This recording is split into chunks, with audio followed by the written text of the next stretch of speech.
you guys are. Hi everybody! How's it going today? Today we are just doing, as the title says, a casual and fun SCP stream. I don't really have anything in mind aside from reading your SCP related things and maybe looking up like a cat related SCP on the SCP wiki, because last week I did the same for dogs. We read Patches the dog, who's like kind of one of my favorite SCPs, like not too high on the list, but still. But hello everybody, I have not opened the live stream chat yet on my tablet, so let me go and do that now, preferably without dropping my phone or my tablet simultaneously. Is that a hedgehog? Hello, the real cheese. That is a really cute profile picture. Anyways, yeah, I started like 10 minutes early. I kind of forgot that I said I'd start an hour early. Obviously not yesterday, but like sometime last week, because some people live in different time zones. And my streams are like super late for them. So, yeah, I'm here 10 minutes early, but usually I'm only here like 10 minutes late, if that. So, it doesn't surprise me that not too many people are here right now. But let me turn from top messages to all messages, then resume my music, because that's something that always happens when I turn any video on. But yeah, that's really cute, the hedgehog.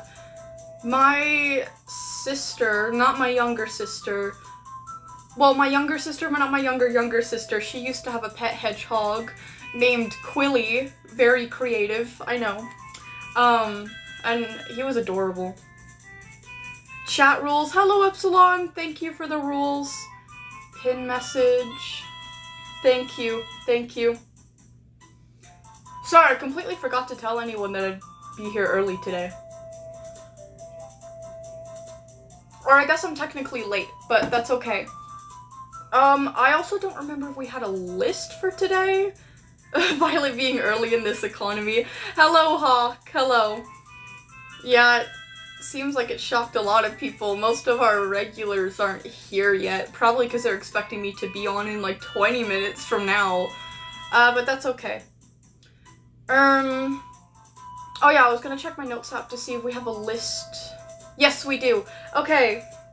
We have...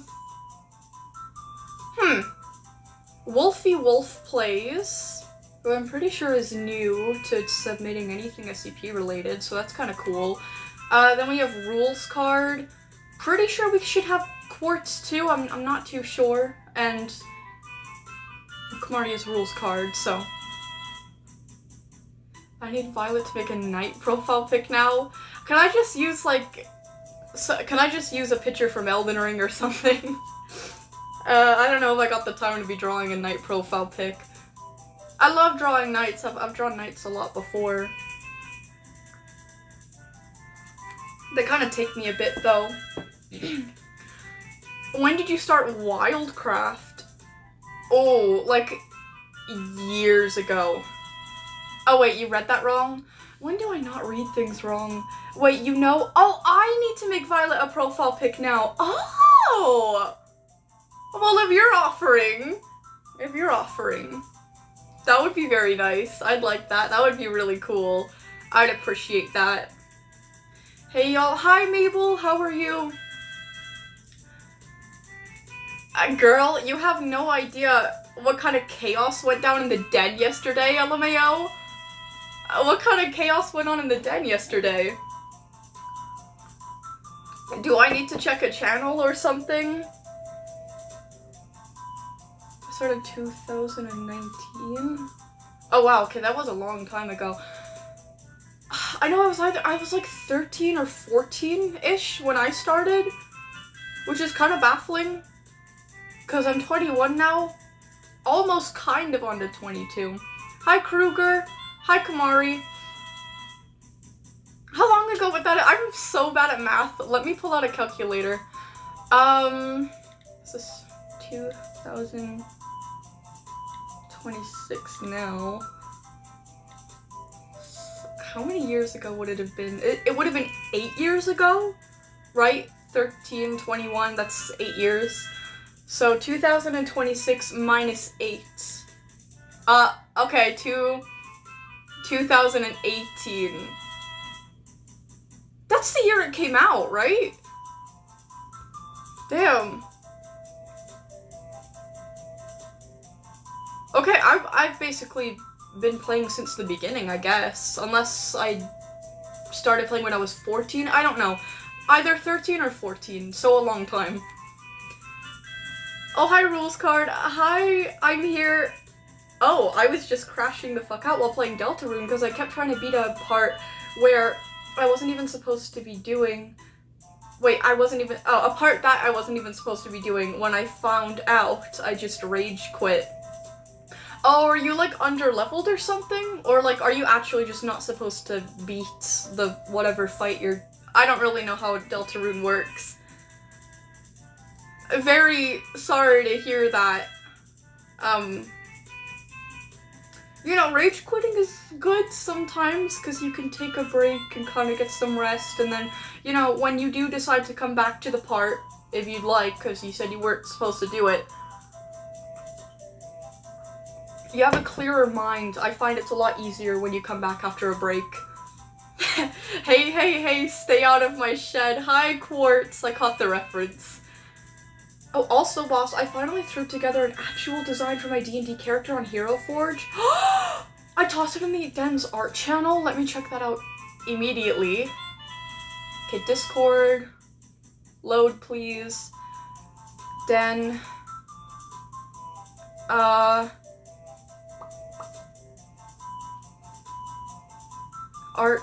Art room? Oh! Oh, she's kind of cute! Anyways, I give people permission- I give permission to art people to do stuff with this if they want. Okay, cool, bye. Oh, look at her!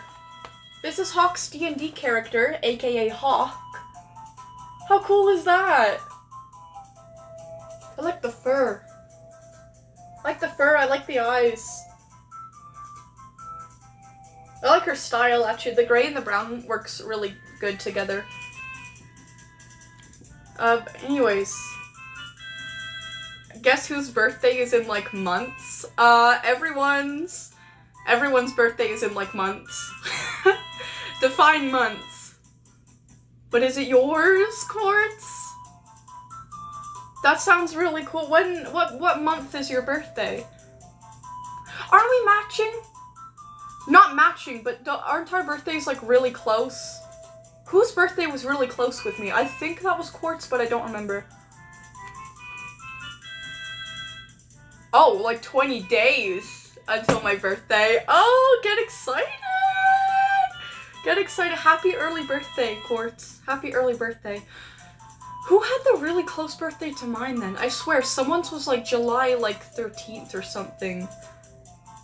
Or not even 13, I don't know. Wait, Violet, have you had a sourdough grilled cheese with pepper jack cheese? No, but I wish I had. You're actually making me salivate. I'm not even joking. Jack cheese is like my favorite cheese.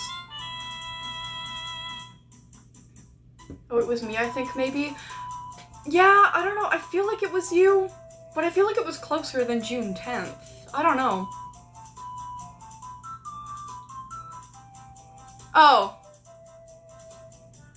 Found a Roral called Hawk Mommy, and it was actually a little funny. Interesting. Oh, my story on Wattpad will take a while. I understand, Kruger, you take your time. That writing takes time. It's so good. I'm sure it is, Lily. I'm really jealous of you, actually. Actually, I'm angry at you for even saying that you ate that, because now it just makes me sad that I haven't eaten it, and I can't even be happy for you, so thanks for, like, ruining my day.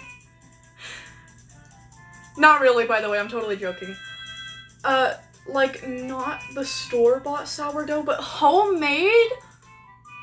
Listen, I don't know much about, like, baking specifically. Like, I like baking on occasion because, you know, it's fun, it's dainty, I like food, but, like, I don't know much about baking, but I heard that making sourdough is like really hard.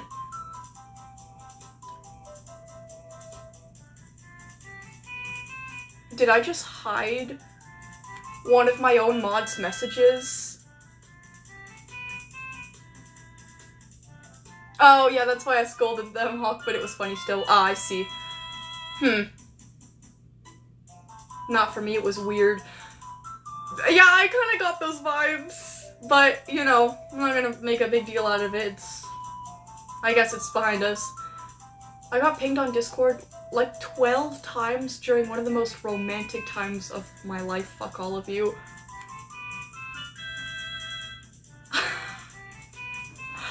That... Now, me personally, I would be humiliated. I'm so sorry to hear that, Quartz. I have like all of my notifications off, like even text notifications and stuff, because A, I just can't be bothered, and B, it's just I don't want like notifications to be popping up while I'm on live and stuff. So yeah. And if I do have notifications on, they're never like noise notifications, but yeah. It's still in the autolog too, but no matter how icky it is for me, I am not repeating Silly's crime of deleting stuff here.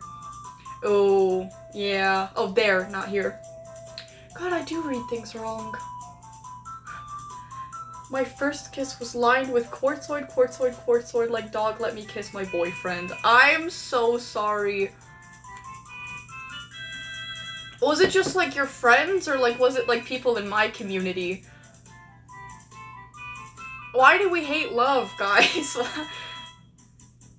Why are we trying to ruin Quartz's romantic time? Everyone, today I will put Frumpy in the deep fryer.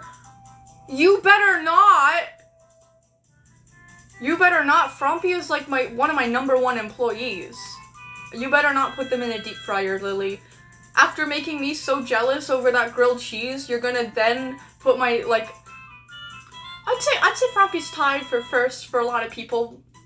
One of my most efficient employees, you're gonna put them in a deep fryer, really? And then cook them on sourdough grilled cheese with, oh, pepper jack cheese.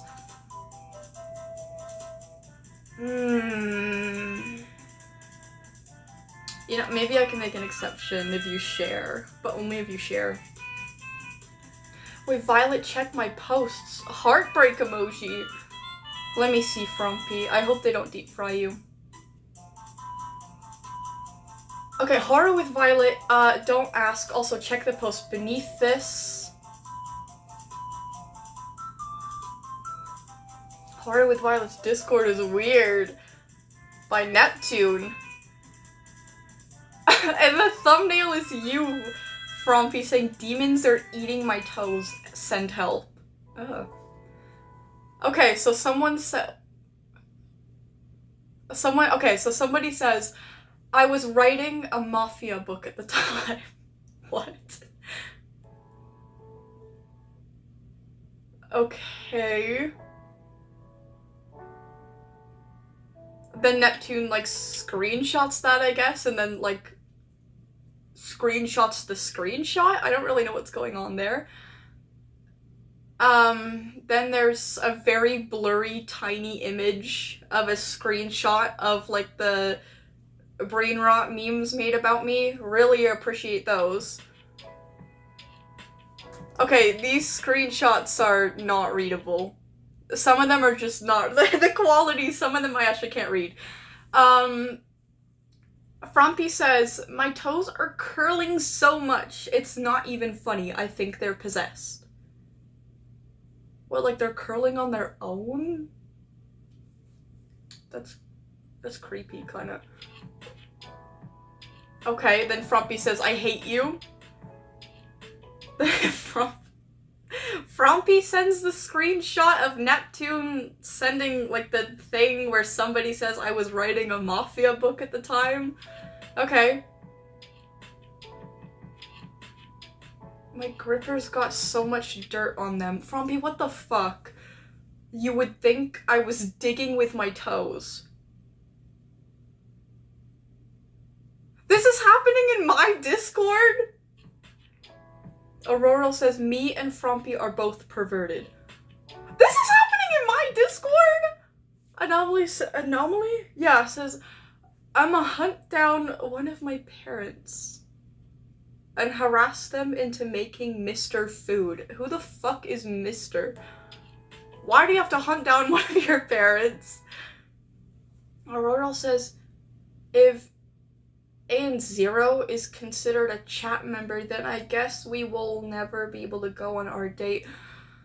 What is the context to that? I don't understand half of these.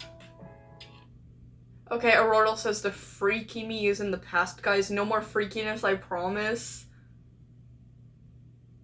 I'd hope so. Guys, I can't be doing freaky in our Wildcraft Den Discord. Depending on the type of freaky, I can't even do it in the SCP one, so enough with the freaky, okay?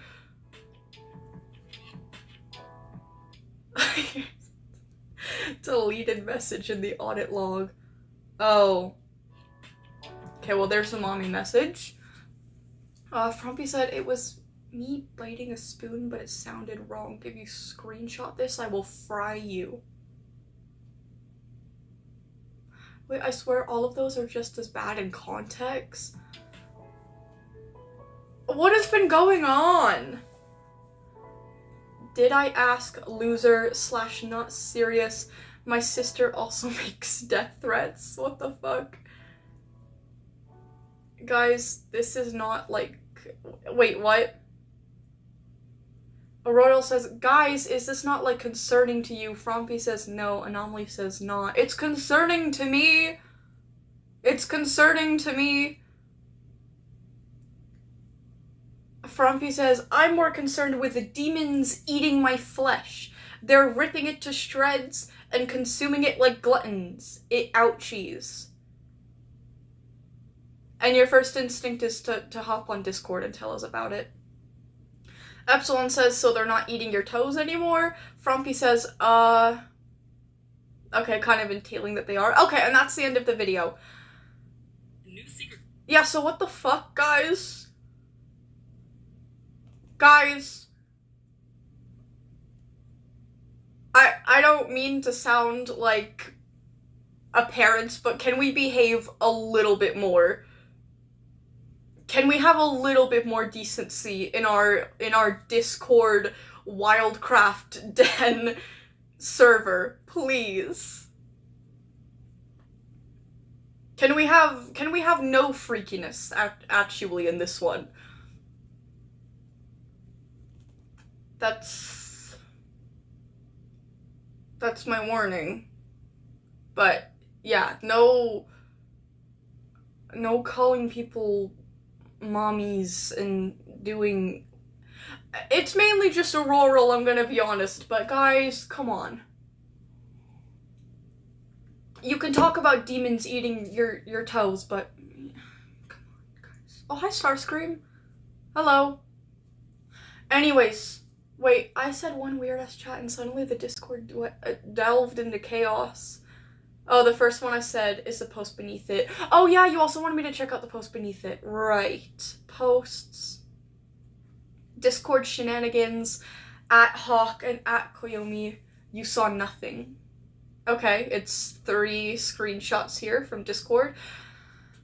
Frumpy says, I'm starving. I need cereal. Hawk says, which kind do you want? Frumpy says, there's something so satisfying about warming your toe. What is it with you and the fucking toes? Frumpy.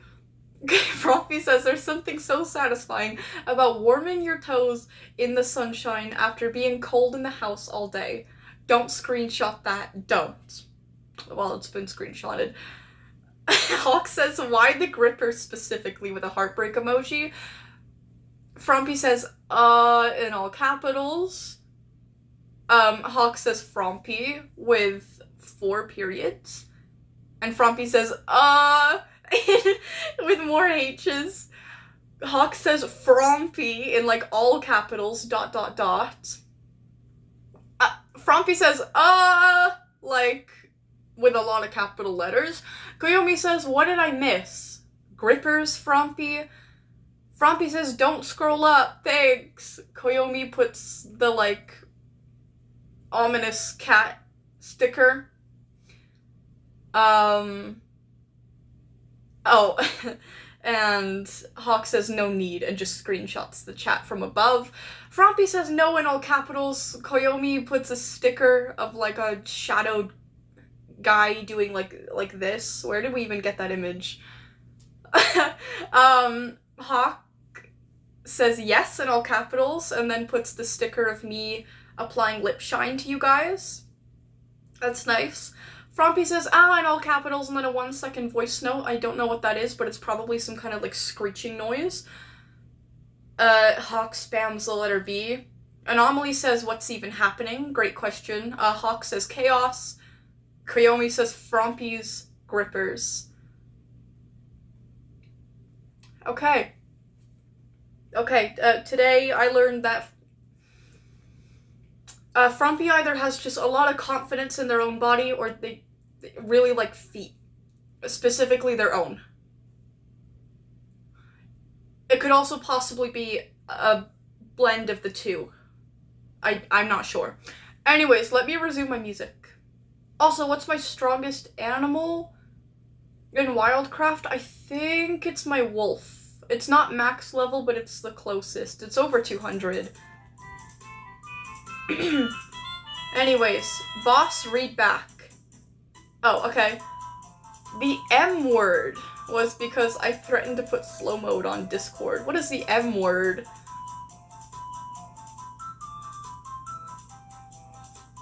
The M word was because I threatened to put slow mode on Discord. Oh, okay, so Aurora was like calling you mommy, as in like you're being like a mother, threatening to put slow mode on, like cause you're being like in charge. Okay, well that makes it like an inch better. But yeah. Anyways, at least I have something to tell my kids if I plan on adopting or anything. Oh, that's sweet.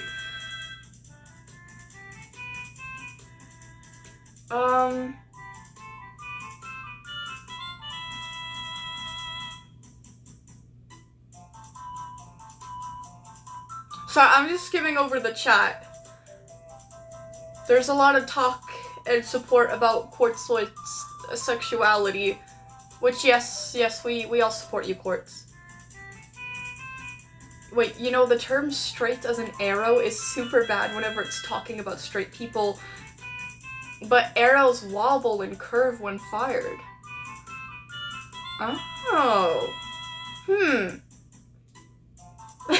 I'm as straight as an invincible wobble edit. Insane IRL typo. We're gonna ignore that. Wait, what? Also, Hawk says also I have SCP shit. If you'd kindly check the main on-topic channel in the SCP server. I don't know if you've ever seen it, so I pinged you again. No, I have not. At least I don't remember. So, the SCP server, the main on-topic? Let me see that. Main on-topic.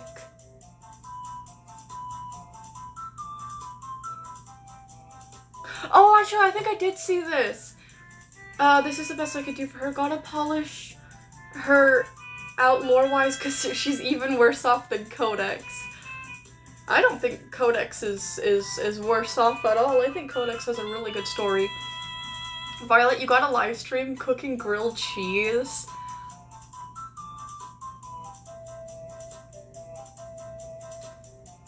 I'm actually considering that. Oh my gosh, it's like actually a link to Heroes Forge, so we can like see the full model. Okay, well here is Hawk's like SCP character. Sorry, made with Heroes Forge. That's pretty cool. Who the fuck is Chef Tyler? I don't know who that is. Chef Tyler would approve. Is that the guy on YouTube Shorts who's always making a grilled cheese? I think I know that guy then. Also, that looks really, really cool. Gotta polish her out lore-wise. Let me know when you do the lore for her. I really want to see her, especially in, like, our SCP group chat thing. I really want to see her come back. She's cool. I would post IRL content, but I look like a 2-year-old, so my bullshit would get my account taken down or something. Well, apparently to a lot of people, like, I look a lot younger than I am. I'm 21, but I mean, we all here have been, we're all regulars here, so that surprises no one. But sometimes I say that, like, in my other streams, and they're like, what? I thought you were, like 16? I thought you were, like, 15. I'm like, how? I don't see it personally, but, like, whatever. The bow tie probably isn't helping, though. But whatever. Wait, Tyler the Creator fried my processor. What do you mean? Oh, your brain, because your Starscream, it's your processor. Oh, I see. Violet, to make sourdough pepper jack grilled cheese, I recommend 2 large circles of pepper jack. Thin or mid homemade sourdough. Okay. I am broke, but I'll think about it. I'll try to make that work. I'm thinking for our 100k special for the other channel, I've been thinking a little bit. And I think whatever I do, which I'm kind of tempted to do something like baking or like cooking wise, because I feel like that would be kind of entertaining and it would definitely be something different. What was I gonna say? What was I gonna say? Where did it go? The thought slipped out of my head. Actually, where did it go? What the fuck am I talking about? Where am I? What?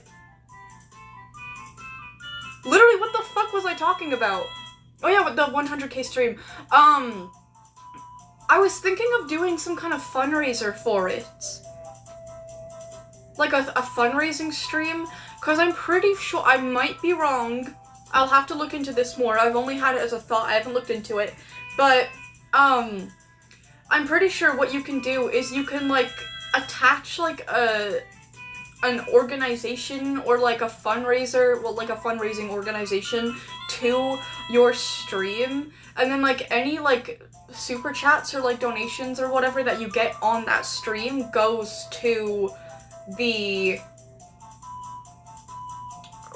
where is my head today? Hello? Why does the thought keep running away from me? I'm pretty sure the money goes towards the organization. Like, automatically. Ooh, the Trevor Project? That's a good idea. Especially if we hit 100k by June. I don't think that we will. But, I mean, even if it'll... well, I'll probably hit 100k by, like, July, maybe? I don't know. I don't know. YouTube is really inconsistent with my numbers. But yeah, a fundraiser sounds really good. Wait, what if we make a... if I hit 100k in June, which it's the middle of May now, I'd have to get like 7,000 subscribers within like a month. I don't know if I can do that. But, like, what if we made it, like, Pride-themed? What if I made, like, a Pride cake? Sorry, I'm really gonna try my best, but I feel like it's gonna go horribly wrong. That's why I'm laughing. What if we made, like, a Pride cake, and the charity stream was to the Trevor Project, and it's in June, Pride Month, so it can be, like, a whole Pride-themed 100k special. FICF. Oh yeah, we'll get into reading, like, basically now. I want to see what people's, like, opinions are, but... lesbian cake. Yeah. Hear me out, Violet's black bookshelf thing. My bookshelf? Hear me out on my bookshelf? Like, not even anything on my bookshelf. Like, hear me out, Alita. Hear me out, Optimus Prime. Hear me out, Arachnid. The bookshelf. You're not serious. You're not serious. Yes, definitely long live the gays and buy an Arrow Ace. Well, I think we're just gonna do, like, just like the pride flag with like all the colors and stuff, because that kind of encapsulates everything. And I don't trust myself to have enough skill to do like individual sexuality like flags on one cake, you know? Oh no way! Rules card is pansexual and polyamorous canonically. Oh, that's interesting. That's very interesting. Violet, you got mad when I simped for that one pale guy. Who? But the second I simp for a bookshelf, it's bad too, hypocritical. Who was the pale guy? The one pale guy? Who was the pale guy? I don't remember that legitimately. Well, if it is pride themed, you do understand why I couldn't exactly support that, right? Wait, what? And whatnot, because I support y'all in being yourself, but I can't do that. Oh. That's weird. I thought you could, because, you know, you have a lot of, like, queer characters.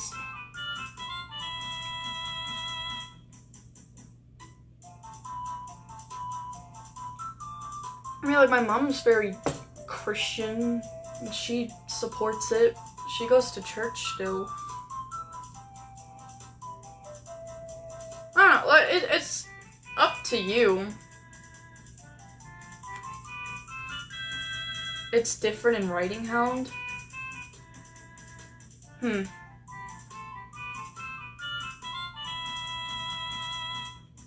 Okay, curious, but it's totally your choice.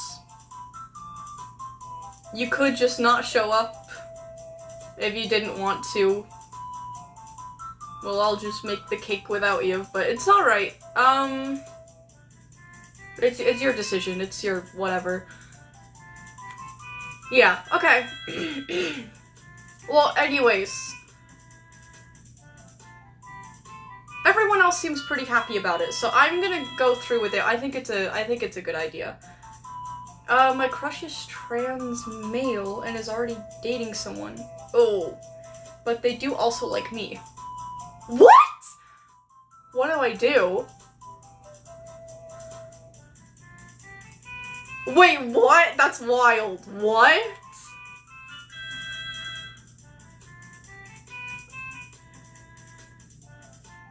Okay, how do you know? Okay, I have so many, like, let's get to the bottom with this. How do you know that they like you? How do you, have they told you that they like you?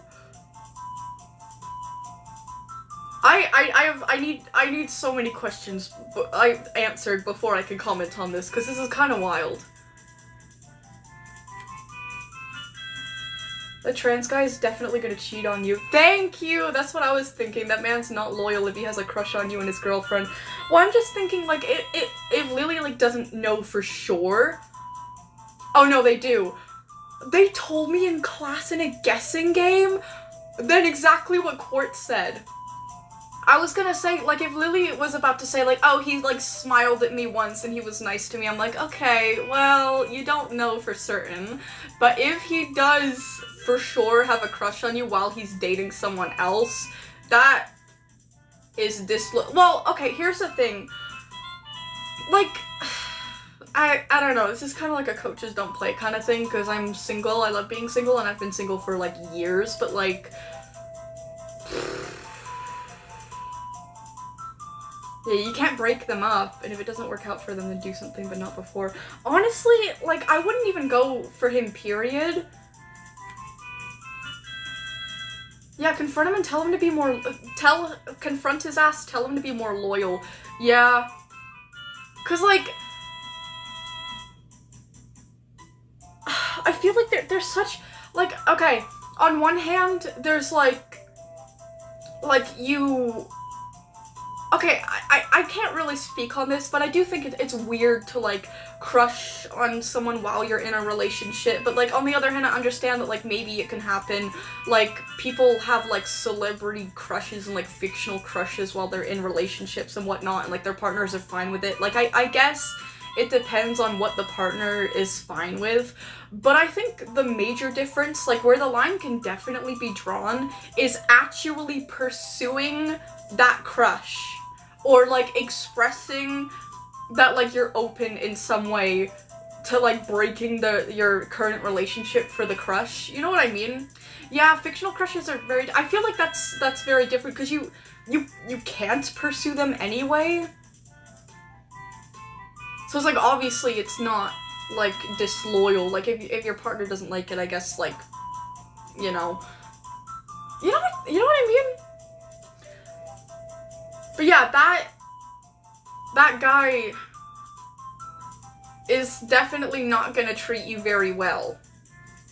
Okay?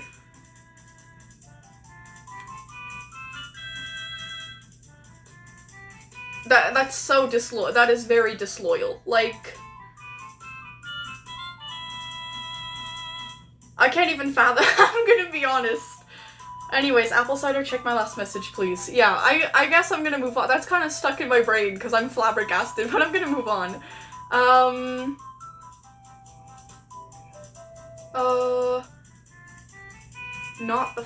Not the long-lived the gays one. Okay. Oh, we have so many LGBT people in the community, and that alongside you-know-who being in the community, who I guess came back, and the Trevor Project would be neat. Yeah, I agree with that. I agree with that.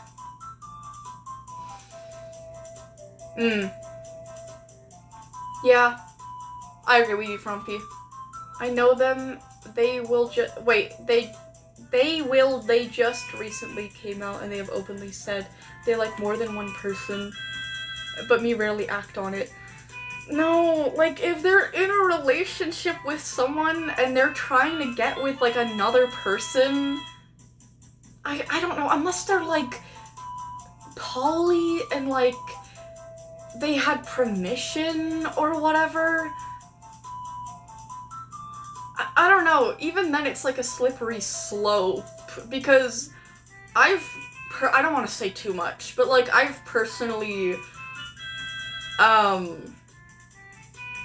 I guess being, like, a close witness to, like, scenarios where, like, a partner doesn't really know how to speak up for themselves or, like, express when they're uncomfortable with their partner flirting with or, like, being intimate with or close to another individual that they either have a crush on or, like, had a relationship with in the past.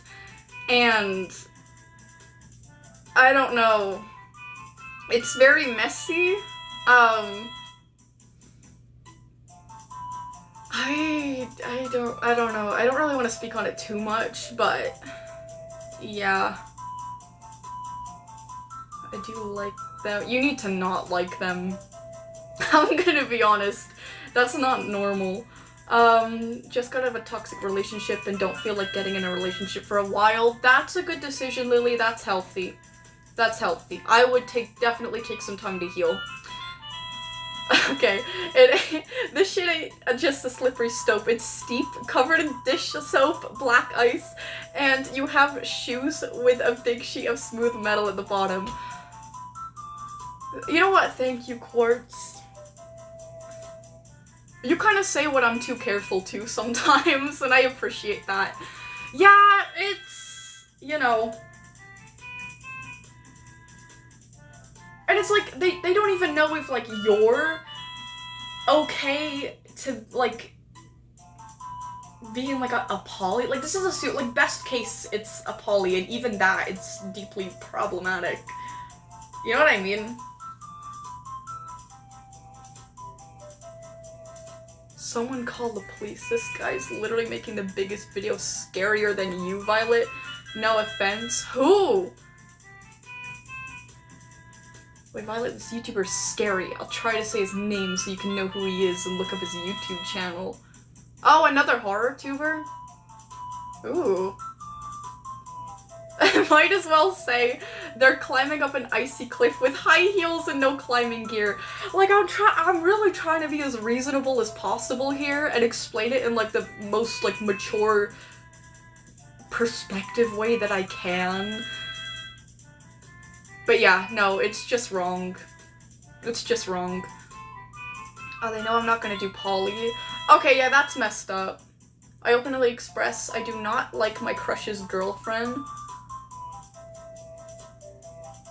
And I'm gonna stay friends with- This is so scarily similar to another situation. What the fuck?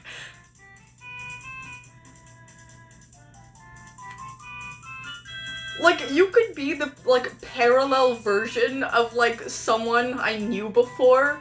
This is so scarily similar.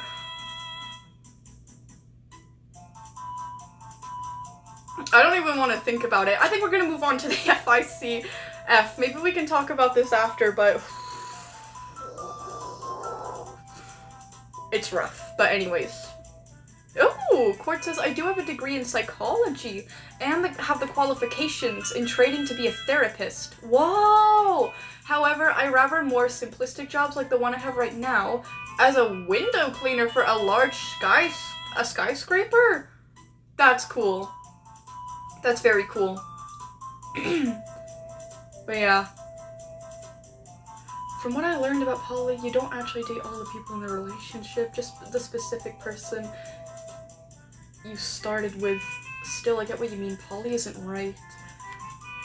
Apparently, like, I really do try to understand it.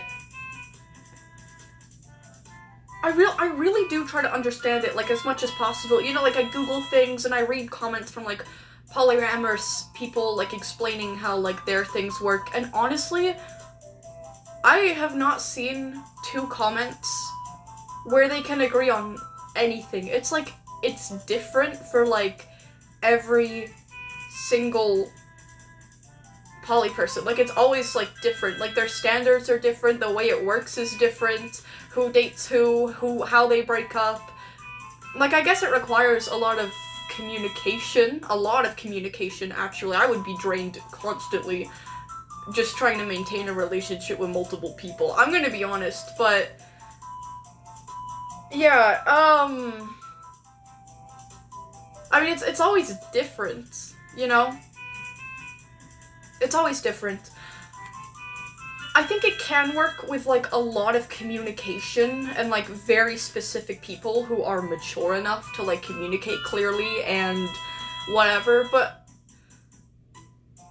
like, I don't know. The thing is, with me, like, a healthy relationship requires, like, a lot of communication, authenticity, like...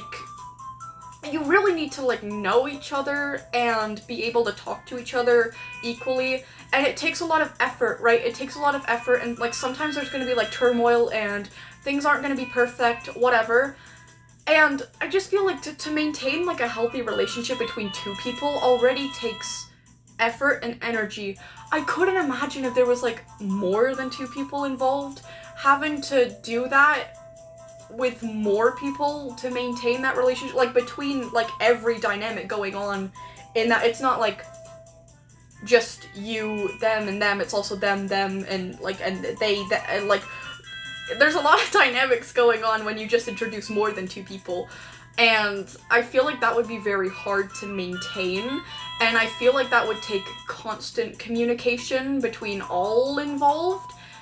And I just couldn't see a world where it doesn't get, like, exhausting and it doesn't sound like a constant, like, exchange of, like, rules and boundary setting and, like, permission gathering and, like, time. You know what I mean?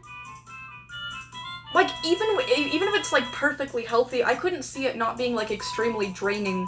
And, you know, like, even in real couples, you're bound to make, like, mistakes and you know. I don't know. I couldn't imagine, like, going through something with, like, my partner and it's like a very personal thing that should be dealt with between like just us two, but then there's another person involved.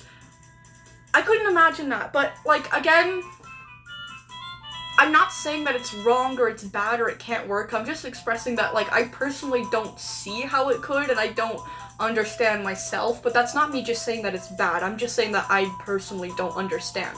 So I'm not, like, against polyamorous people. I just, like, I kind of can't wrap my head around it, which is kind of a me problem, but yeah. I can hardly really do friendships well, so I couldn't imagine 2 partners. Yeah. Anyways, okay, well, Therapy Thursday aside, sorry, I didn't mean to go off on another tangent. If you're poly, that's totally fine. I support you. Like, whatever. Like, what you want to do with your life is what you want to do. Like, you know, my confusion aside, like, you do you. We're gonna move on to the FICF, because this turned into something that I wasn't really expecting. But yeah. Oh, I too barely understand what, in what world could it work out. Yeah, exactly.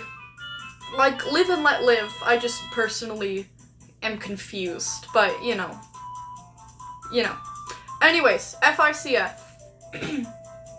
FICF.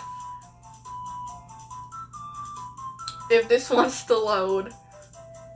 Wait, dang, what made them break up after 10? Who broke up after 10 minutes?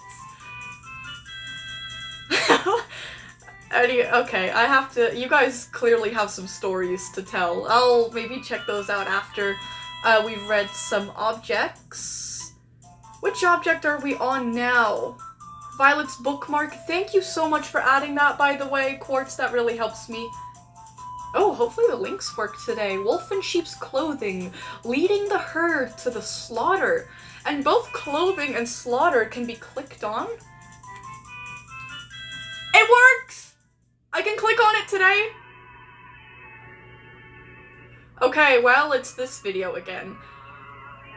So if you guys don't know, Quartz's FICF, well, I'll just go through the basics. So the FICF is like Quartz's like kind of parallel to the SCP Foundation. It's kind of based on all the same concepts, like the MTF and the like containment protocols and the classifications, and there's objects instead of SCPs, but it relates to this thing called Frey mode, which is like kind of like a anomalous thing that I could kind of equate to, like, I don't know, radioactive material? I don't really think so. It's some kind of like alien material that turns things like anomalous, basically. That's what Frey mode is, and that's how there are objects like the parallel for SCPs in this universe. It's really cool, but there is also an ARG involved with it.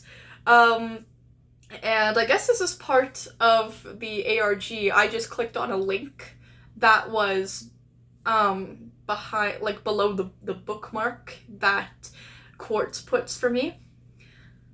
And it links to this very strange video.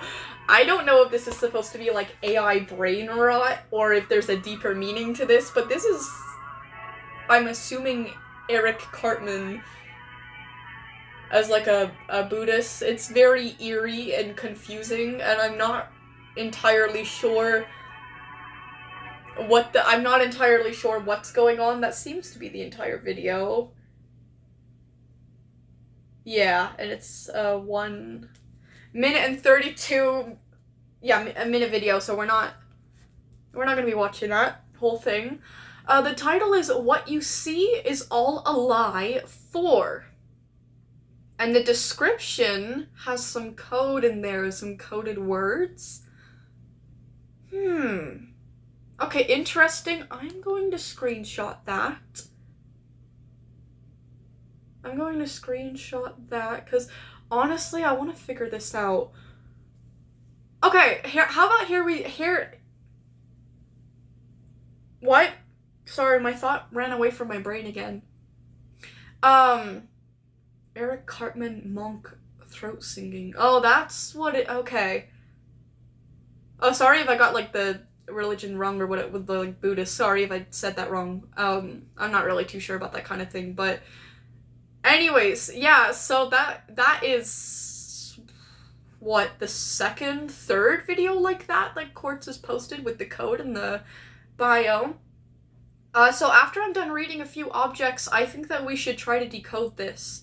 Or what we could do is read some objects, read some other people's stories, and then we can go back to the ARG instead of doing, like, the cat-related SCP stuff. And then we can save, like, the cat-related SCP stuff for next stream.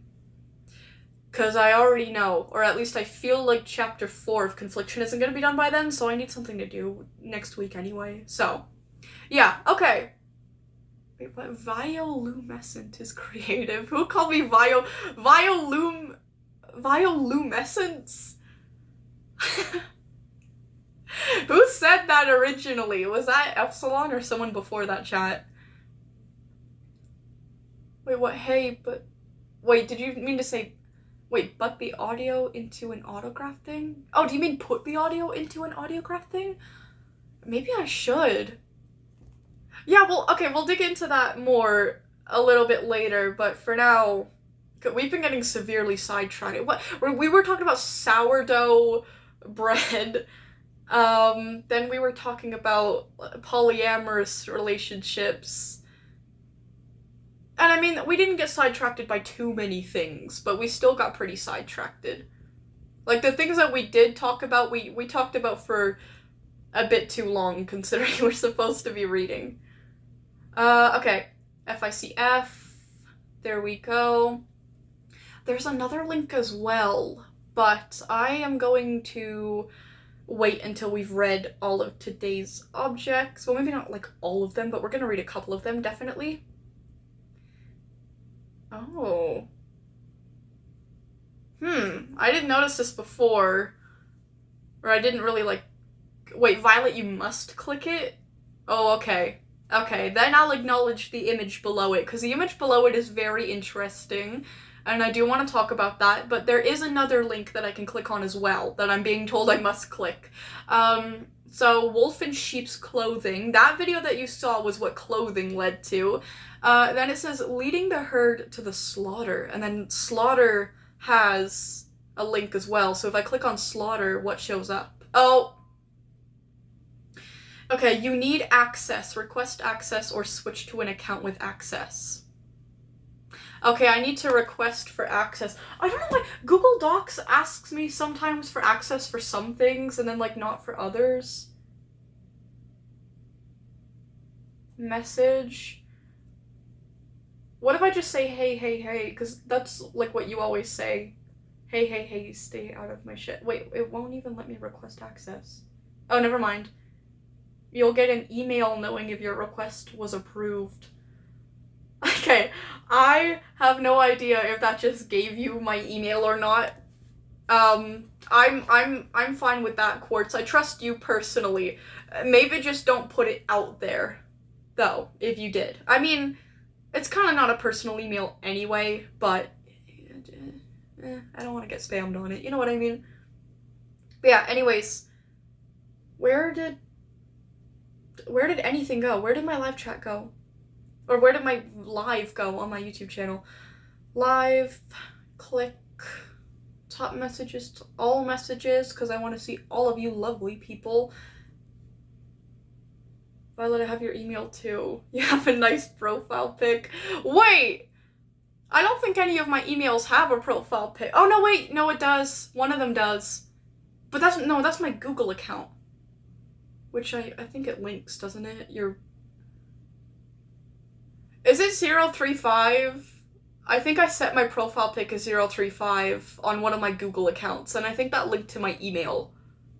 Pretty sure it's Dio. Okay, then yeah. Okay, Frumpy knows it somehow. I'm not even gonna ask how. I don't really care that much, to be honest. Huh.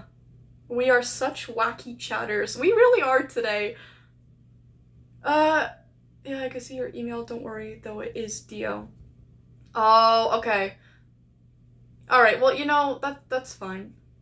Oh, okay, I was given access. What is this?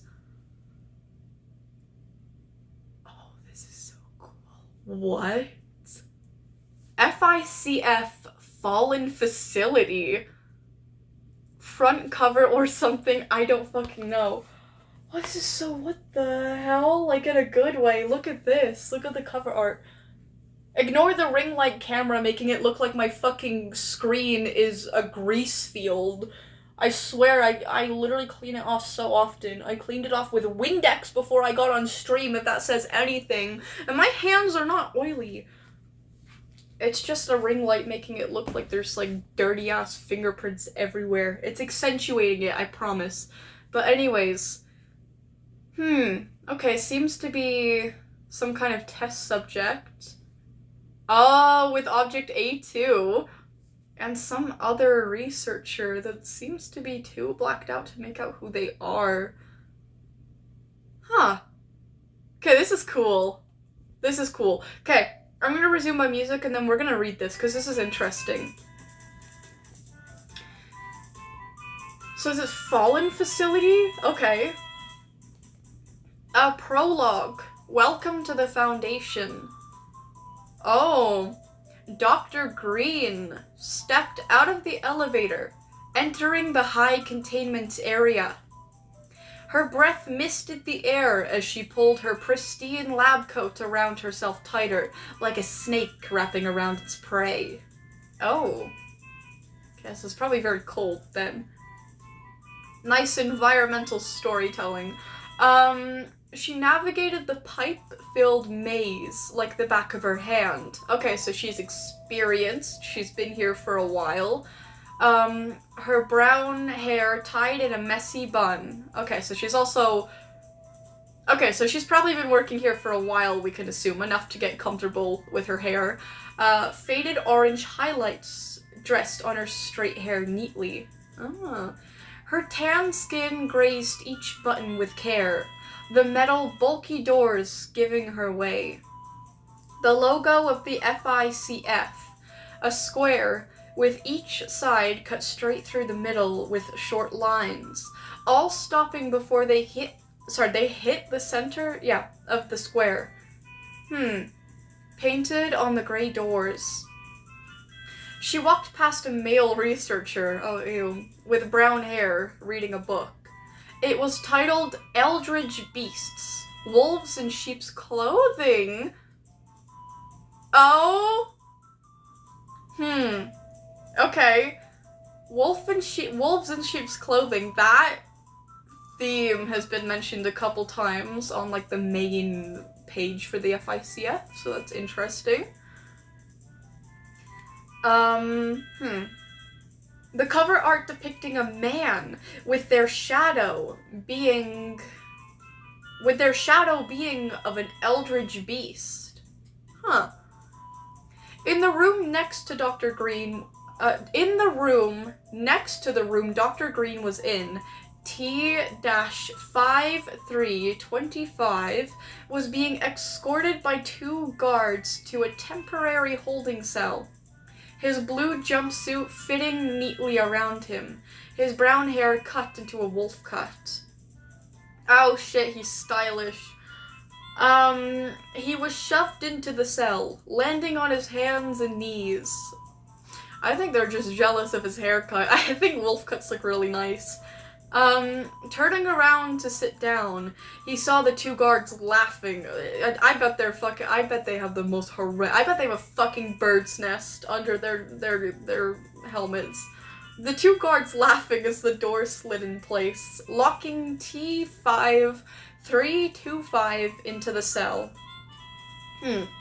The cell contained nothing more than a bed with white sheets, a toilet, a sink, toilet paper, a table, and a couple books.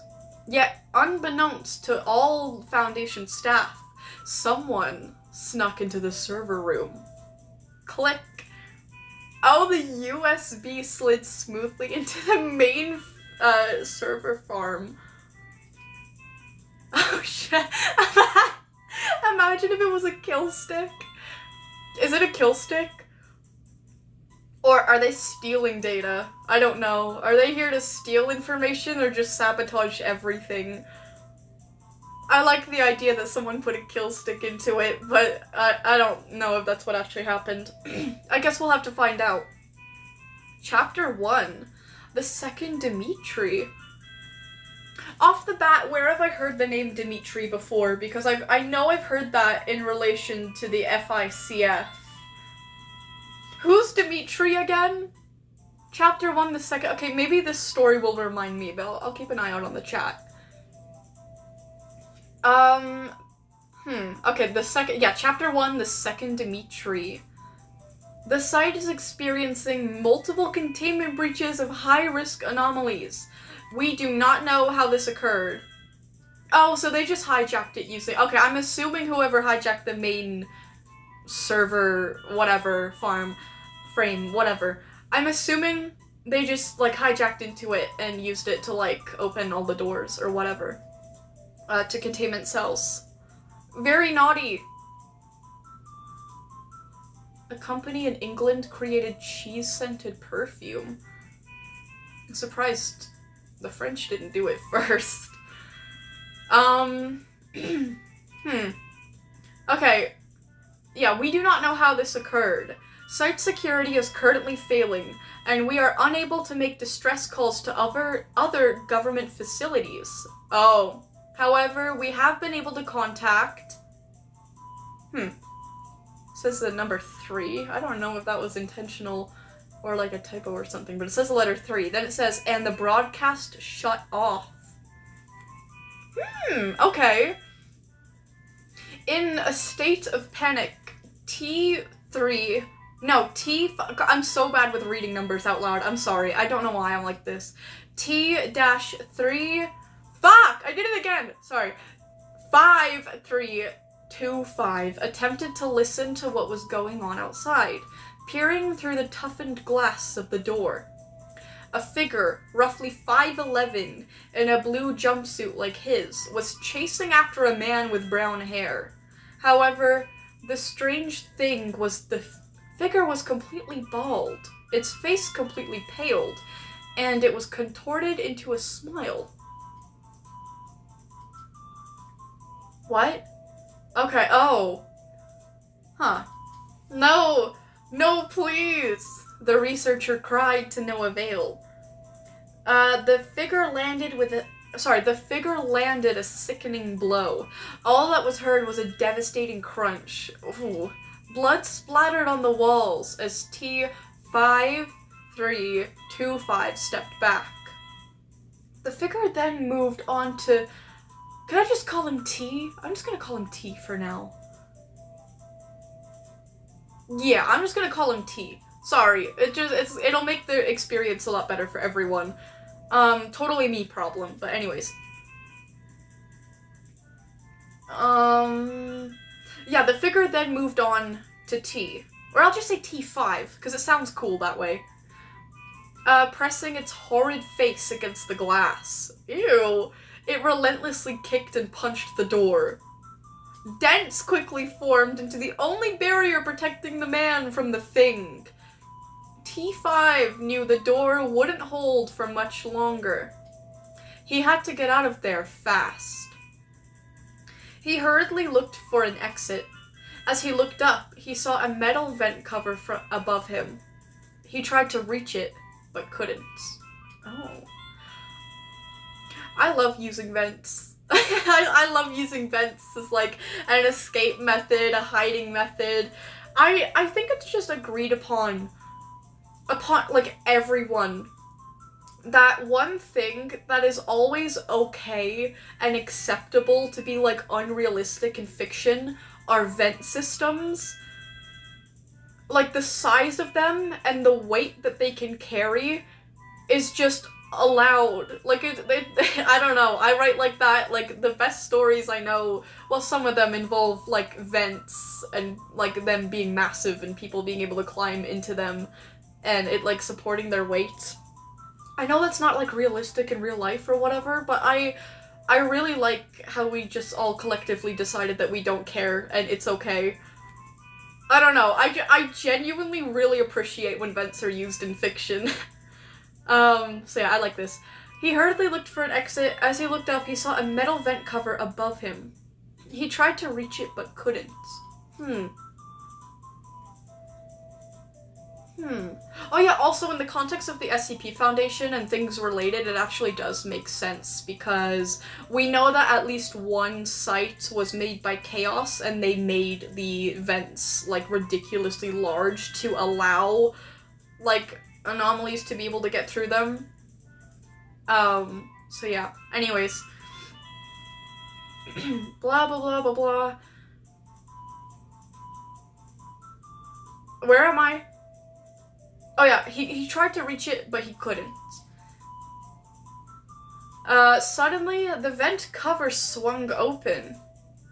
2 black arms reached down for him, pulling the man up and into the man-sized vents with ease. T5 looked down, stumbling backwards away from the open vent, to see the metal door fly open. The violent, figures stepping in, destroying the entire cell. The brown-haired man looked up to see whatever had pulled him into the vents. Oh, yippee, it's A2. The light below only illuminated the figure partially. However, he could make out 3 teal horns. The figure had no face except for a large, rhombus-shaped crystal, the same color as the horns. The figure's skin appeared to be black, shiny, ink-like. It wore a gray jumpsuit with the words, "Object A2, let's go," embroidered on the front. The facility's logo embroidered on his shoulders and on his back. Holy shit, T5 stammered in his slightly deep voice. Aww. Okay, the figure spoke in a hushed voice. He's like shushing him. The figure had a posh British accent. Aww. It cupped its hand over T5,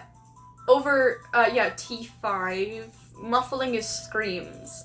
T5 was right. The thing's flesh was ink. Aw, don't freak out. Object A2, by the way. Object A2 muttered, releasing his hand from T5's mouth. Aww. T5 tried his best to shut up, but everything was so jarring to him.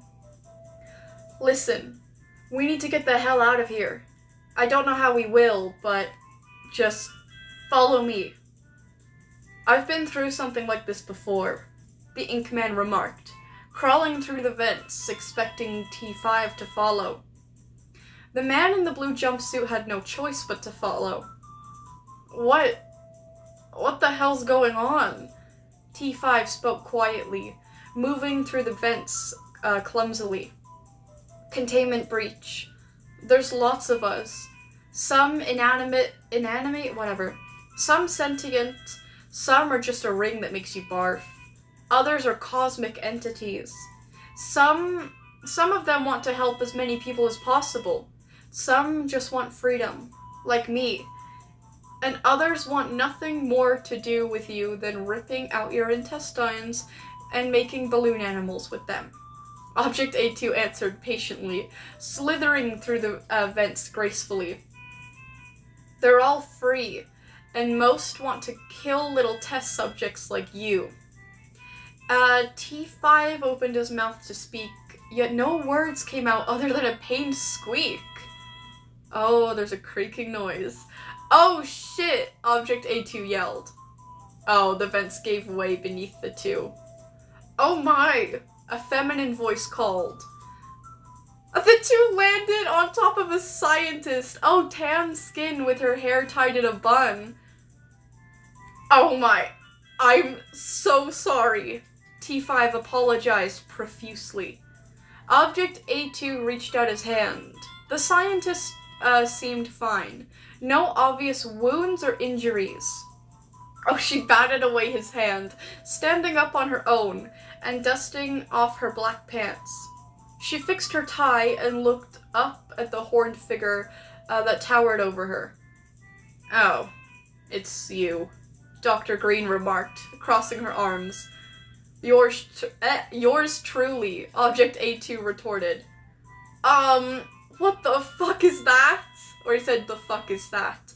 T5 screamed, pointing in terror with a pale finger toward a swarm of what looked to be severed human hands. I know exactly what these are. I lost my place. Oh yeah, severed human hands cut off at the wrist, yet they were standing on all 5 fingers like a spider. Each hand was of a Caucasian man. "Run! Get the hell out of here!" Dr. Green sped off. Object A2 followed closely behind, leaving T5 to fend for himself against a group of 10 sentient human hands. Or he could just, like, run along too, but okay. He spotted an emergency exit nearby. I read that so fucking wrong, I don't even know how that's possible. He spotted an emergency fire axe nearby. Yet he had nothing to break the glass. It was locked behind.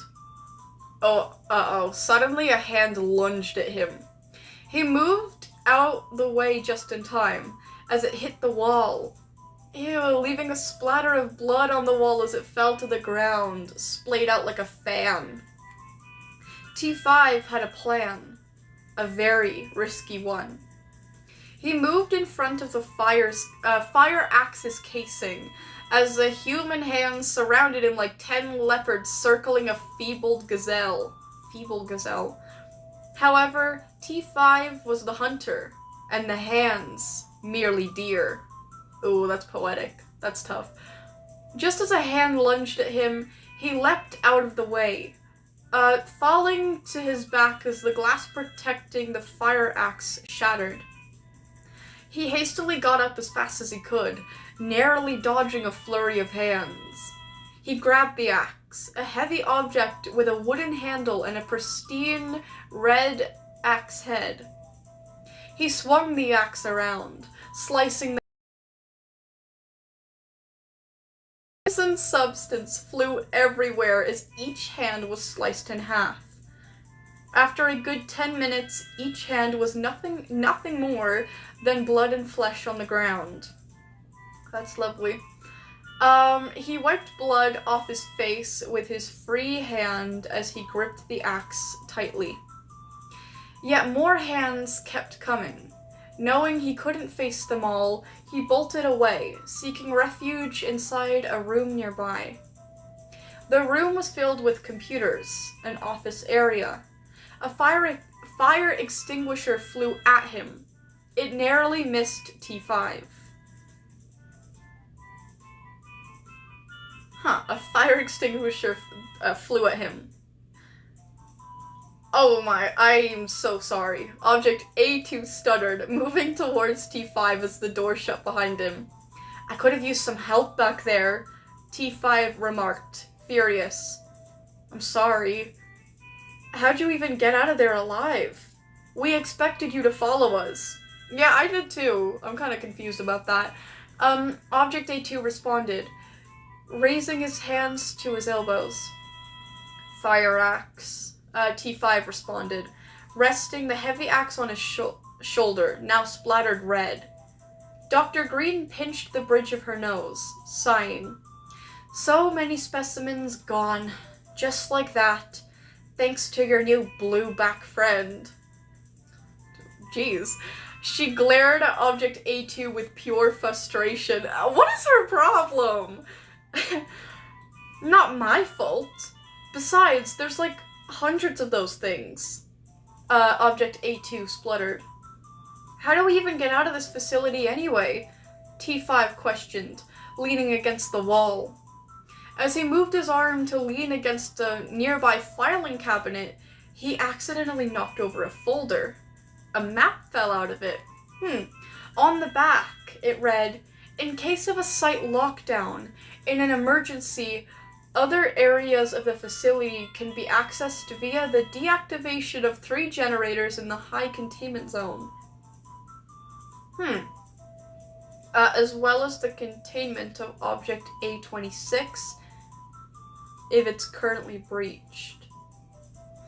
Which one was that again? I forgot. Which object was object A26? Anyways, the map depicted the entirety of the high containment area, displaying the locations of all 3 generators. Best mistake you've made. Object A2 looked up at T5. Let's go find those generators. Object A2 picked up the map. We should probably split up to find these. It'd be faster. We need to get out of here as soon as possible. Agreed, Dr. Green remarked. Dude, this is so stupid. Can't the other things pick us off one by one? Oh, can't the other things pick us off one by one? T5 started. Be quiet. I'm only working with you two so I can get out of here myself. Dr. Green interrupted. Huh. And that is the end of chapter 1. This is so cool. I love this so much. Fallen facility. So this is like one of the... This is like basically like a... Not a tail. What is it called? A cannon? What is it called? It's not a it's like between a tail and a cannon. The SCP Foundation, I'm pretty sure they have like a specific word for it. It might be a cannon, actually. I don't know. This is cool, though. This is like an ongoing tale, basically. Quartzo's note, thank you so much for reading. Thank you so much for writing, Quartz. This is so fucking fire. I like these. So, okay. From the title, then, is the researcher here in the image that's kind of like too blacked out to make out, is that Dr. Green? That's cool. I decided to release the first 2 chapters early through this ARG so you can get a taste of what's to come. Be thankful. I'm very thankful. I'm very thankful. This is cool as hell. I like how it introduced, like, so much chaos, but, like, so much exposition right off the bat. That's hard to do. So well done, Quartz. This is really good. I still did want to read some objects, too. Wait, why must you torture me, Sync? Why? This is why no one loves you, Sync. Is Sync here? Bro, Sync always gotta make everything about themselves. I cannot have one SCP stream where Sync isn't, like, butting in, having something to say. Okay, let's read the chat a little bit. What are we talking about? Frompy, the fuck did Sync do? Yeah, what did Sync do? I know Sync must have did something wrong. I don't like Sync. I bet I bet they're in the wrong, but I am curious. I was keeping my last comment in the comment typing box for the whole time Violet was reading. Sahara, that's very smart. Let me see it. By the way, Violet, I was the one who called you Volumescence. Oh, okay, you're creative. And it was this comment. Bioluminescence, am I on the list today? Because I commented like twice asking to be on the list for the past few days.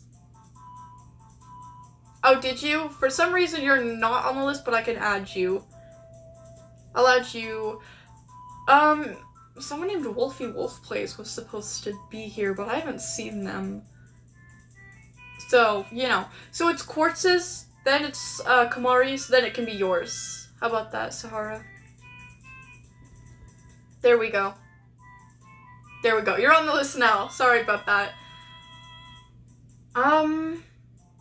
Messages from your brain travel along your nerves up to 200 miles an hour? Mine are in a fucking traffic jam. I don't know what happens with me. I'm going to a Comic-Con 4 hours away and my mom said I can cosplay. That's so cool! Violet, I'm basically screaming. That sounds fucking awesome. That sounds so exciting. Have you ever been to one before? I'm wondering what they're like. I feel like they would be fun to go to. Sync has been back, you dingus. Well, obviously I didn't see them. Where is Sync? I cannot see Sync. I can never find Sync. Like, I don't know why, it's so hard for me to locate Sync in the chat. Where is Sync? I can't find a single message here from Sync.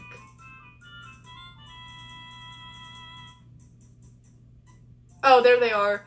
Oh, with the coded words again. But there's like redacted characters this time, so like, is it even worth trying to decode if half of the code is redacted? Because what are we even supposed to make out of that? Even if we translate the words that we do have, it wouldn't mean what they're trying to say, because some of the key components to this code are missing. So, you know. Wait, if you never cut your hair, it could grow more than 30 feet in your lifetime? How long was Rapunzel's hair? Holy shit, 30 feet? I need to make a new tab just to look that up. How long or I guess was Rapunzel's hair? Rapunzel's hair. Oh, 70 feet, but still, that's insane. 30 feet? I don't want to cut my hair. I don't want to cut like the main length of my hair. I want to get like stupidly long because I feel like that would look really nice. These two pieces though, I've been needing to cut them for so long, but I'm so nervous about fucking it up. Cause I cut it myself the first time and it was like up to like what, like here? But it's grown that much. And I know I have to cut it like I had to cut it like fucking weeks ago. I'm so nervous, so like what if I fuck it up? I don't know. Anyways, I'll just do it and I'll do it properly. Whatever. Maybe I'll do it tonight. I don't care. Okay, my friend is waiting for their mom to give them the green light. Oh, so you guys can go together? That's so sweet. Well, I hope that your friend's mom gives them permission then, because that would be amazing. Wait, what? The first one was ending stage 3, preparing final stage. Frumpy, you angel on earth. Thank you so much. You decoded it.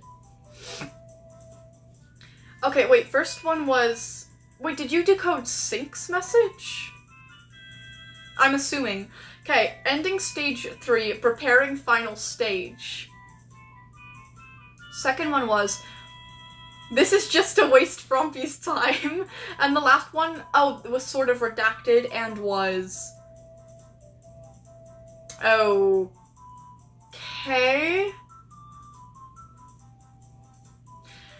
Yeah, I have no idea what that could mean. That just looks like a bunch of letters to me. I mean, obviously it means something.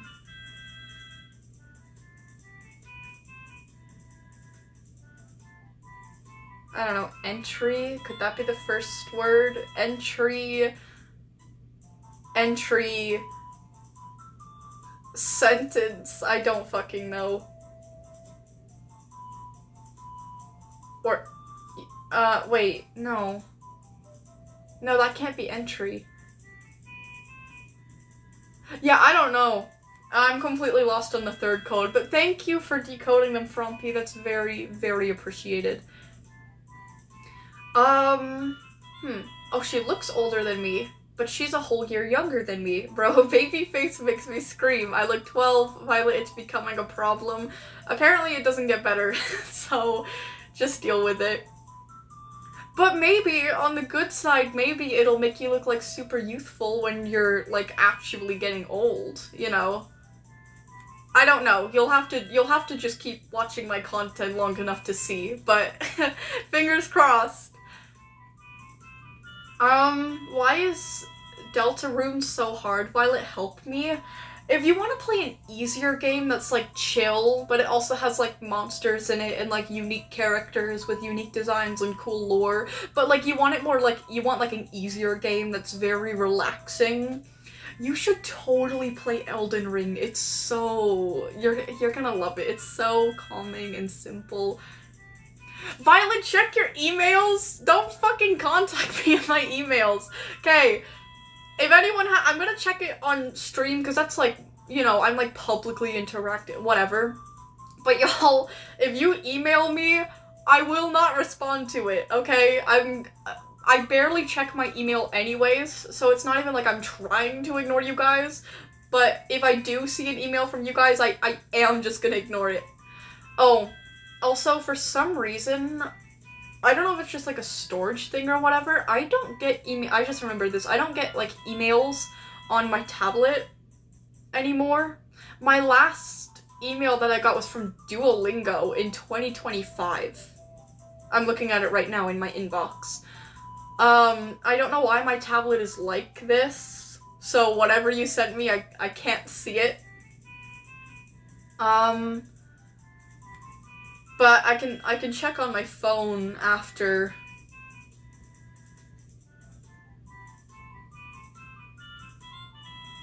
I'm smart because this isn't my main email. Haha, you guys will never find my real name. Clever. You dislike Elden Ring? Why? Why? I've been getting into it lately. I'm almost done the DLC. I just need to beat Radon now, and he's very difficult.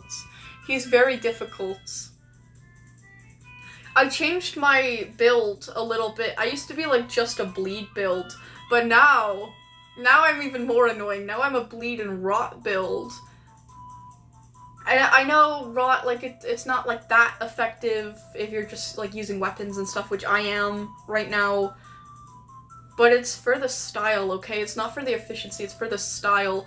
I'm changing my build to be like an insect. Like, you know, nobody knows Elden Ring here. I'm actually just gonna shush, because nobody knows what the fuck I'm talking about. But yeah, I basically made my whole build, like, insect-themed. Because I thought it was neat. But anyways, Sync, get your ass back in chat, so I could decode your nonsense. And also, maybe possibly sort of beat your ass. Go Frumpy! Go Frumpy. One sec, my door just got banged on. One fat sec. Let me go, like, see who's there.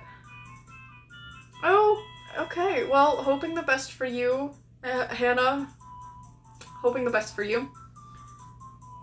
To be fair, Epsilon is literally one of the main characters behind 1 and Sync ARG, so nice reference, I guess.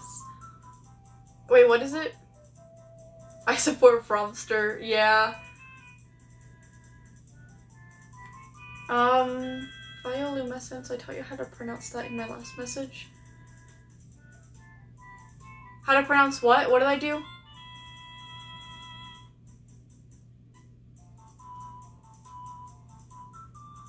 I don't know.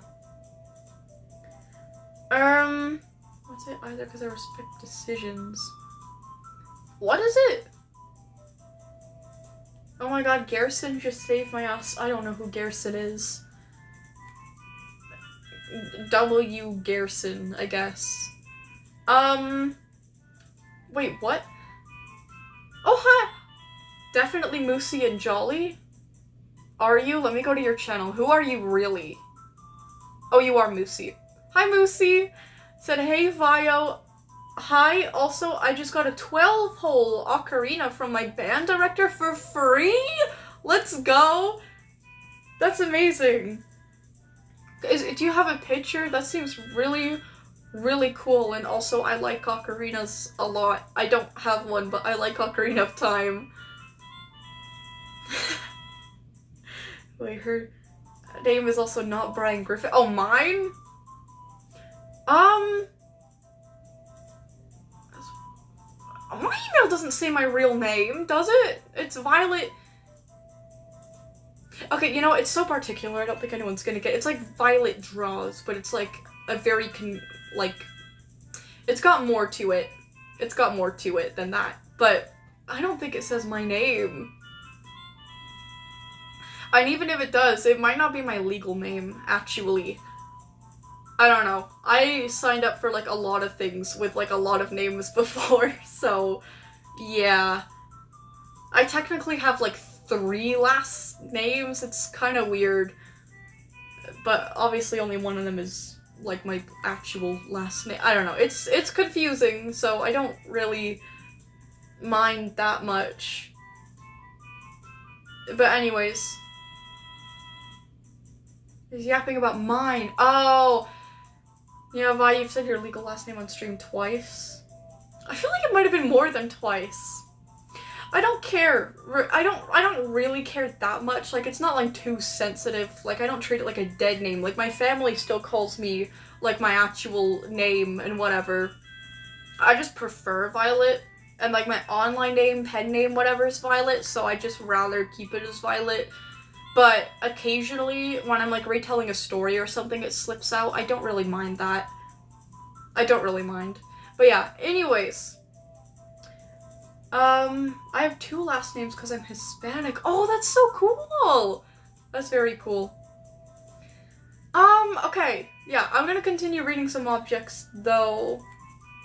I'm making a vid while watching the stream chat. That's cool, Maple. I hope that it's going really well and that editing is not a bitch for you. I just clicked on the wrong channel. I meant to click on Quartz's. Wait, Neptune? How the fuck do you know my middle name? Wait, what? Do they? That's kind of crazy. Okay, Google. Like Google Documents. There we go. Okay, yeah, let's just read, like, 1 or 2 objects. Since I read that tale was really good. Where's the bookmark? Where's my bookmark? There it is. Oh yeah, there's also a very interesting image here. Oh, this is Dr. Green from the story. This is her keycard with her, like, face on it. How cool is that?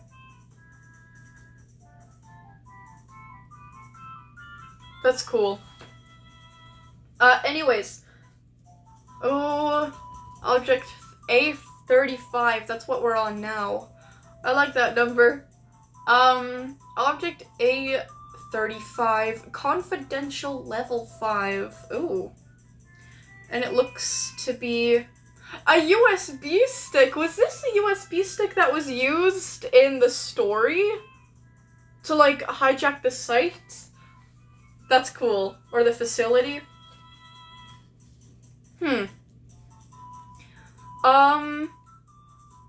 Containment procedures.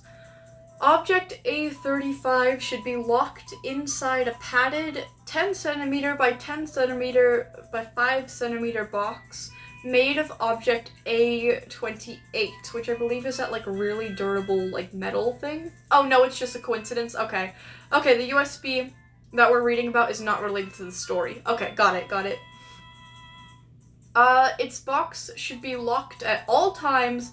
We aren't opening it anymore. Description. Object A35 is a black USB drive with an appearance consistent with other USB drives. However, Object A35 is able to contain 4 zettabytes. Is that a lot? That sounds like a lot. Of data. Oh, what? Roughly 4 quadrillion terabytes. What the fuck? Okay. Which is an astronomically high storage capacity considering our current technology is nowhere near capable of holding that much data.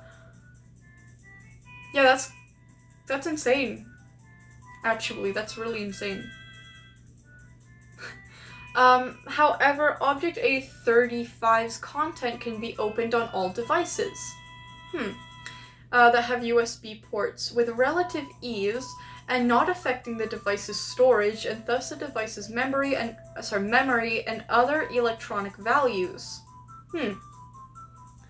Object A35's content appear to be horror games from 2005 to 2020.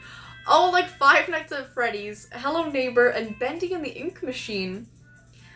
When these video games are run, they appear to function normally and run as normal. However, exact duplicates of the main antagonists of the game run will appear within a 50-meter radius. So you're telling me if I plug the USB stick into like a PC and I start playing Five Nights at Freddy's, you're telling me that Freddy will actually like manifest within 50 meters in any direction? What? Okay, that's not terrifying. I kind of forgot about my oh. I was gonna say I forgot about my coffee, but then I was gonna say, oh, did I already have it? I didn't. Anyways. Where am I? What? Okay, these antagonists, hereby referred to as Object B35, will act as if they are, they were the real character. 2D characters will appear 3D, though in the graphical style of the game they originate from, like 3D characters.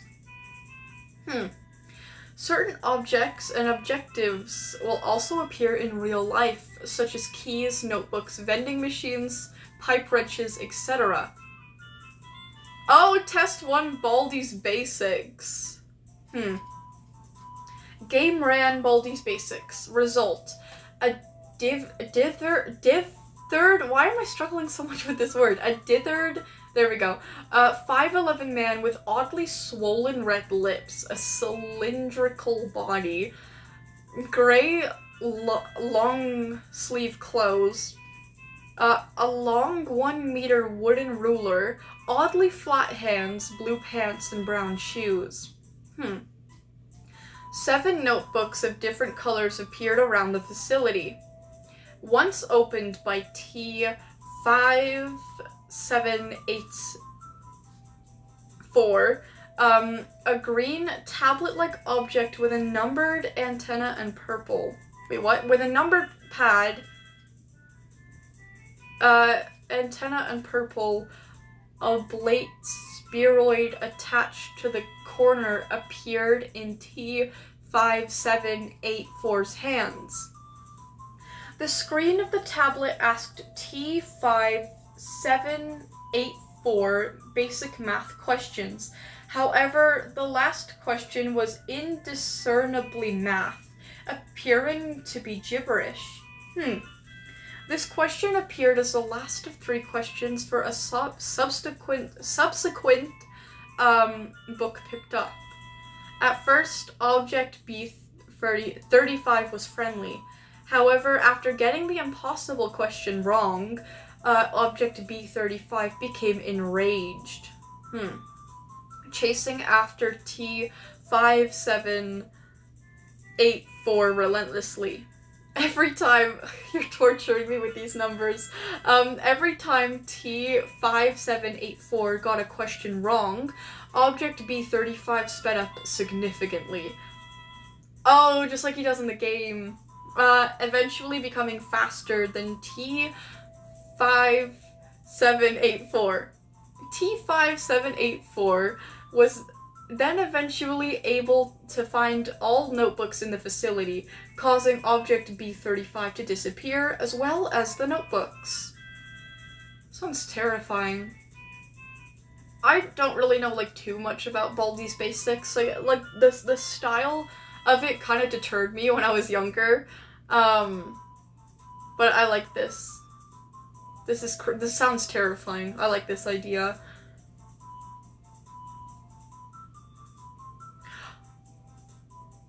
My dumbass! I was gonna say, oh my god, wait, this could actually be a really good thing.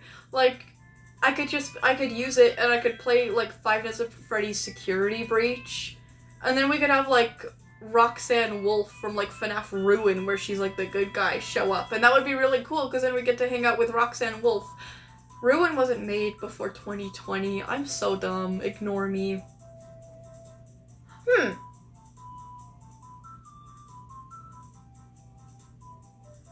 Oh, okay, this is a joke, SCP. I'm assuming this is a play on, like, cringe OCs. This is Object A1/J. And, I'm assuming this is, like, the self-insert partner for the... What was his name again? The purple skeleton? This is an object. The purple skeleton. The romantical one. Okay, well, let's see what this is. Object A1-J, confidential, level fucking 6. Do we even have a level 6 canonically? I thought 5 was the max. Maybe I'm wrong here. Oh no! It's titled YN. Oh god. Oh no. Containment procedures. Oh god. Okay, let me guess. Free roaming with like absolutely zero restrictions and like no reason why they should be allowed to free roam. Like they're just lazy as fuck and just bother people all day. Object A1-J doesn't need to be contained because she's pretty and nice and she could seduce the guards anyway. Or Object A10 would let her out, or she's too powerful. Okay, we're off to a strong start. Description.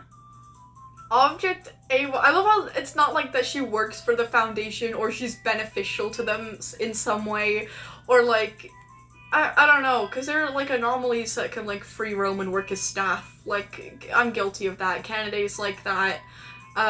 Kane Pathos Crow is like that.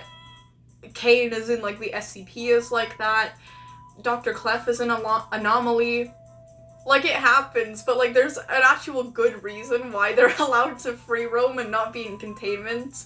I love how because she's pretty and nice, and she can seduce the guards anyway, or Object A10 would let her out, or she's too powerful.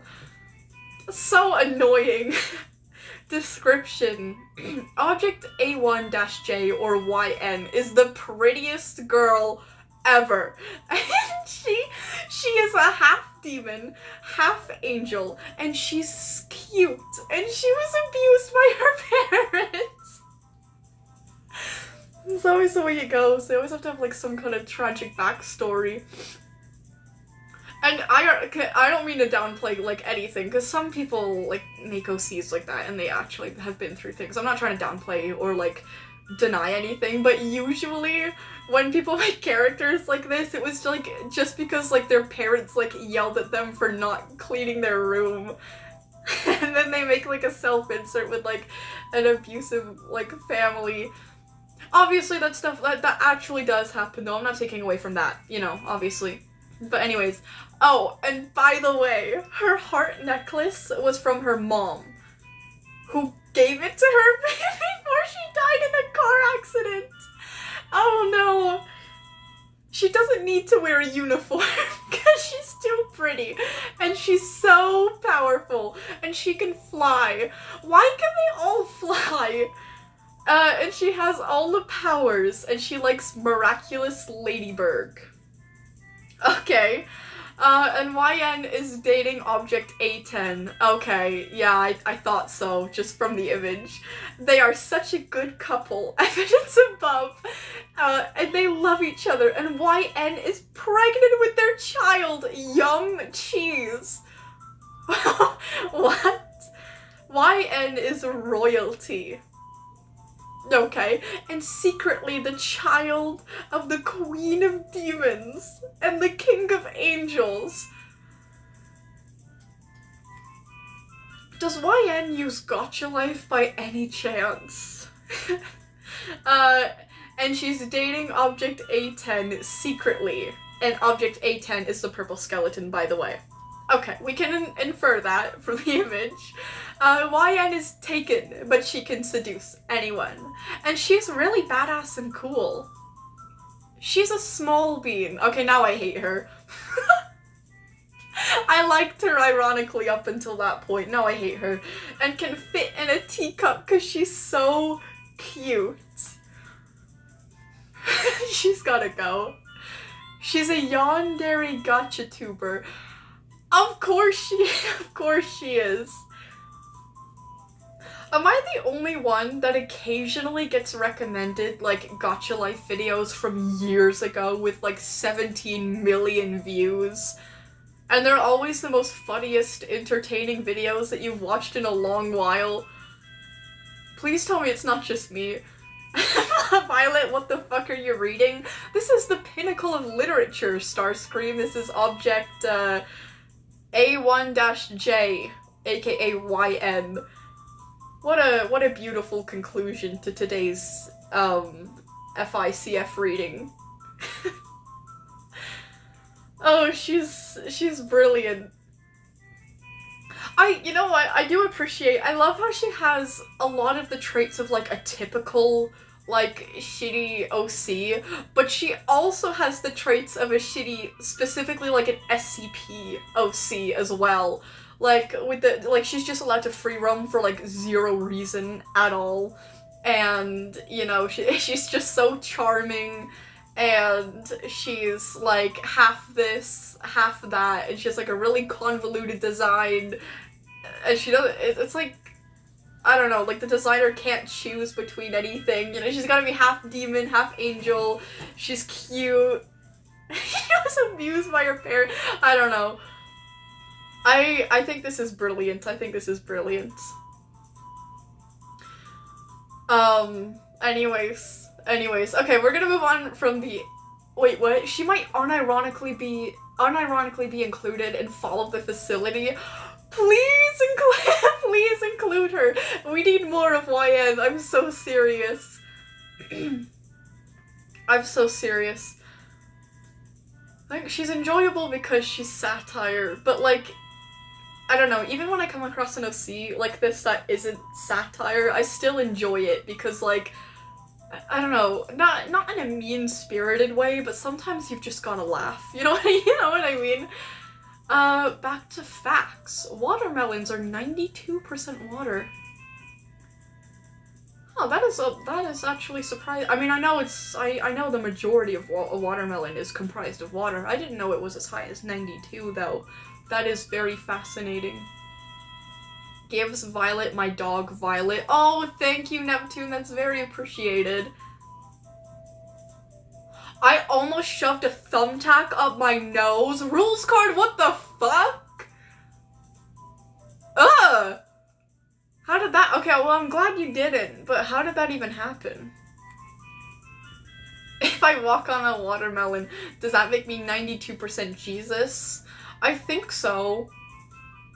I think I read the Bible one time. It does say something like that, I'm pretty sure. A small lump of gold can be flattened into a sheet as big as a tennis court? What? That's so cool. What? Why gold specifically?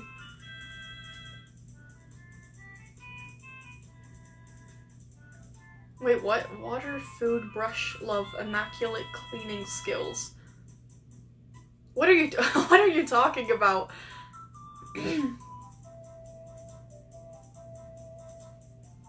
Oh, and Hound. I actually have a name for the infernal sibling of Dragonheart. Oh, let's hear it. Let's hear it. Oh, that is believable considering how malleable gold is. It's dense, unreactive, and malleable. Oh, I see. Okay, that does make sense. Huh. I have an OC that dragon wings and a tail, and that's it. Huh. Still making them up, but they won't be overpowered, thank God.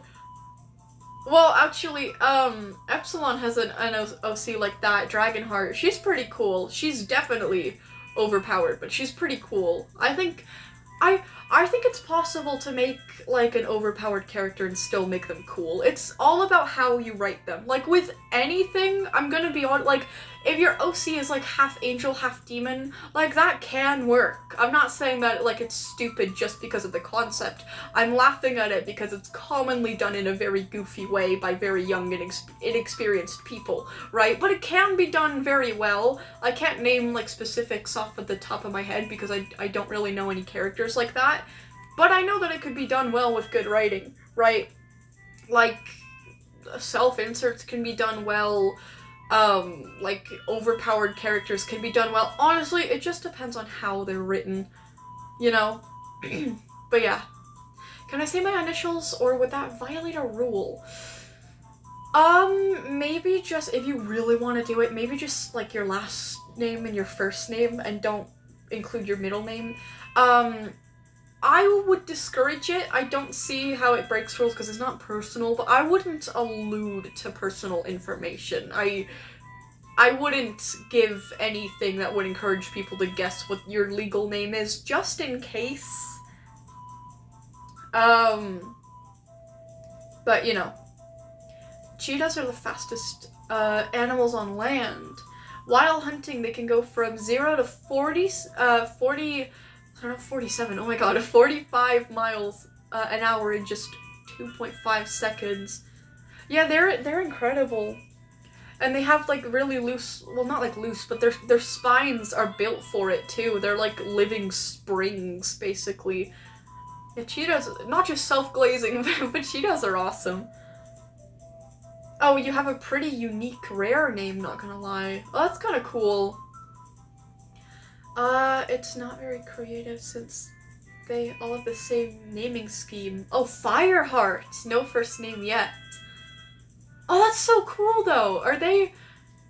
So would their thing be fire, then? Wait, are they not all, like, dragon people? Or are they?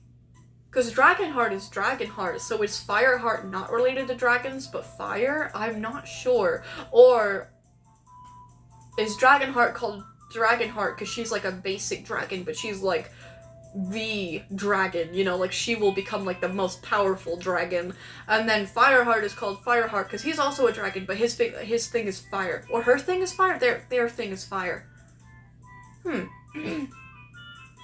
Oh, Epsilon, that's a Cannon Warrior Cat's name, by the way. Oh, that's cool. I keep dying to the Titan and Deltarune. Help me, it's too difficult. Okay, holy fuck. I don't even think I get stuck on Elden Ring bosses for that long. Well, actually I do, I'm lying. But,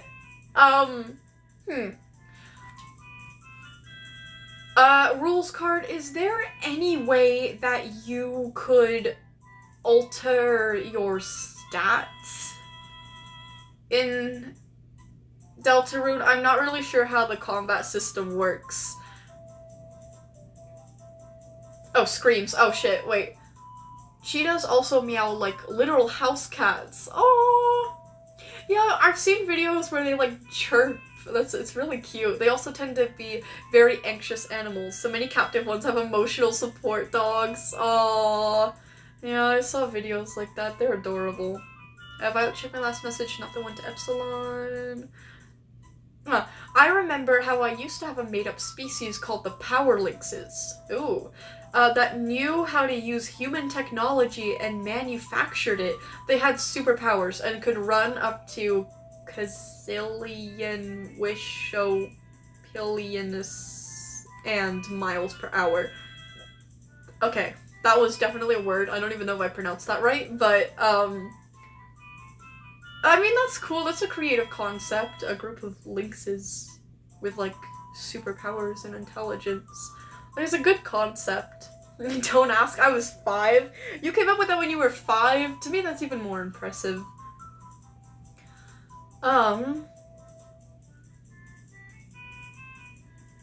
Wait, what? Are you ever tired of walking around with a coffee cup that you can't fold?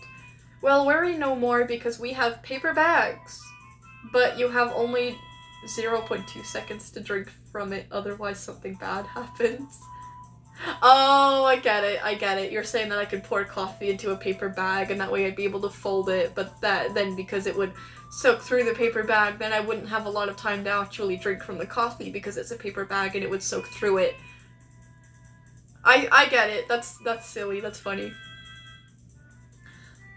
Anyways.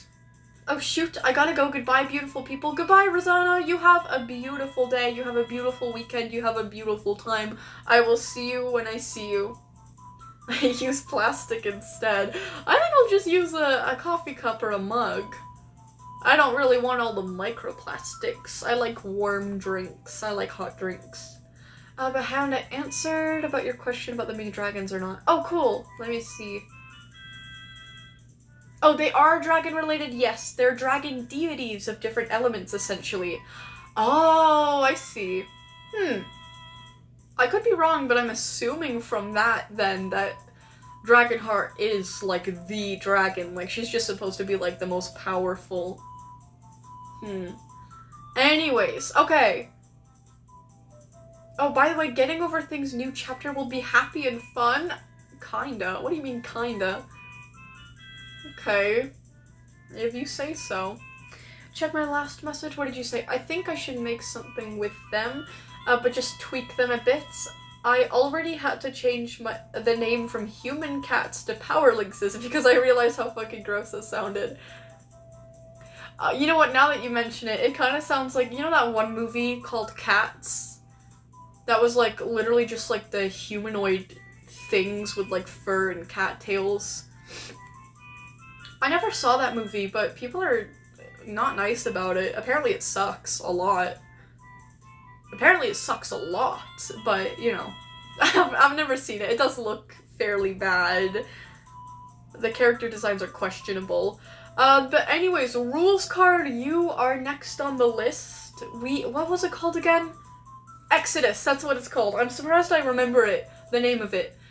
But yeah, it's time to read Exodus if you're ready. Exodus, for those of you who don't know, is another, like, SCP, like, related, based on, like, project made by Kamari. And it's basically revolving around this planet that humanity discovered that is very similar to Earth. So instead of, like, SCPs, it's just, like, anomalies and life forms on that planet. And it's very unique and cool, and it's unique and cool, if I haven't said that yet. Oh, your mom was in Cats the Musical once? Well, my bad. I'm sorry for talking shit about it. I'm sure your mom performed beautifully in that. That sounds incredible.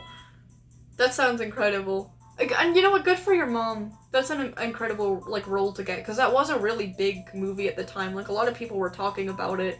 So, you know, if she was interested in, like, any other roles, that's definitely gonna probably get her somewhere.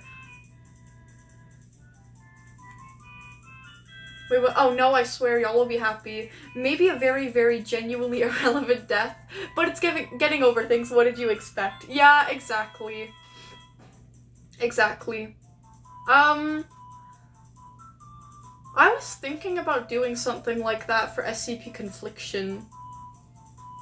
TBH.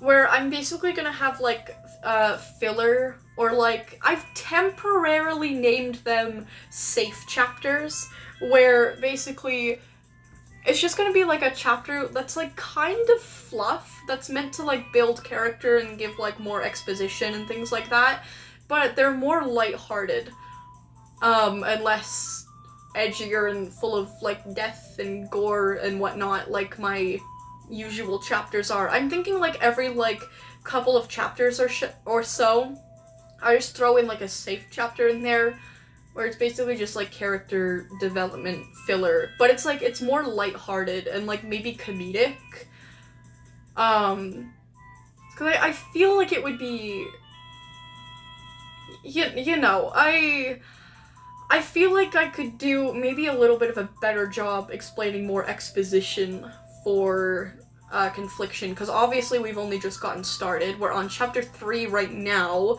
and it's gonna be at least 40 chapters long. And, like, the main part of the plot hasn't really kicked off yet. I'm building to it. So I feel like just having a few, like, calm, like, more, like, filler. It's not really gonna be filler, it's completely for having purpose, but yeah. Anyways, yeah, I feel like just having every chapter be, like, super dark and whatnot, and, like, someone could die, whatever. It's cool and stuff, but it's kind of exhausting, and I feel like it's almost like, not to go off about Elden Ring again, but it's like if Elden Ring just had, like, the catacombs and the caves and the, like, dark dungeons without, like, the Limgrave and the Altus Plateau. It's like having, like, the subterranean grounds without having Lindell. If you know what I'm talking about, then you know. But yeah, I guess to put it in, like, a really simple, corny way, I feel like there needs to be some light to the darkness. But anyways, I'm gonna stop yapping. Where can I read Exodus again? I know it was on Google Docs, but I don't really remember how to find it. Would that be on Rules Cards, one of Rules Cards' posts? Oh, you posted really cool art on here, Rules Card.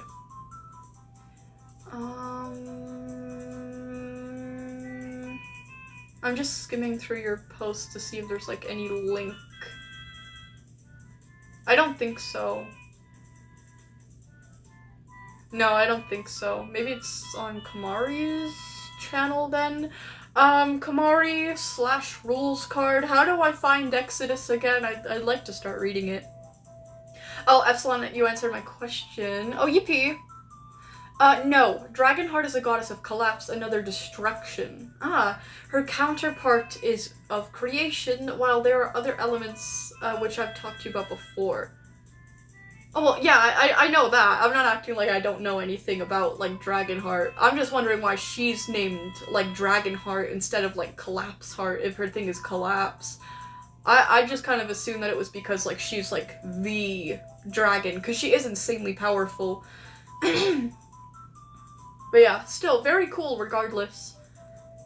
The link is on the post with the image that says my 47-year-old minor about Spamton.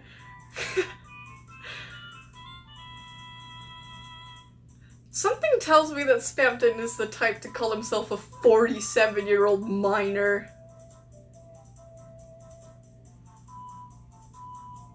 Oh, is this it? I think I found it. Oh, I found it!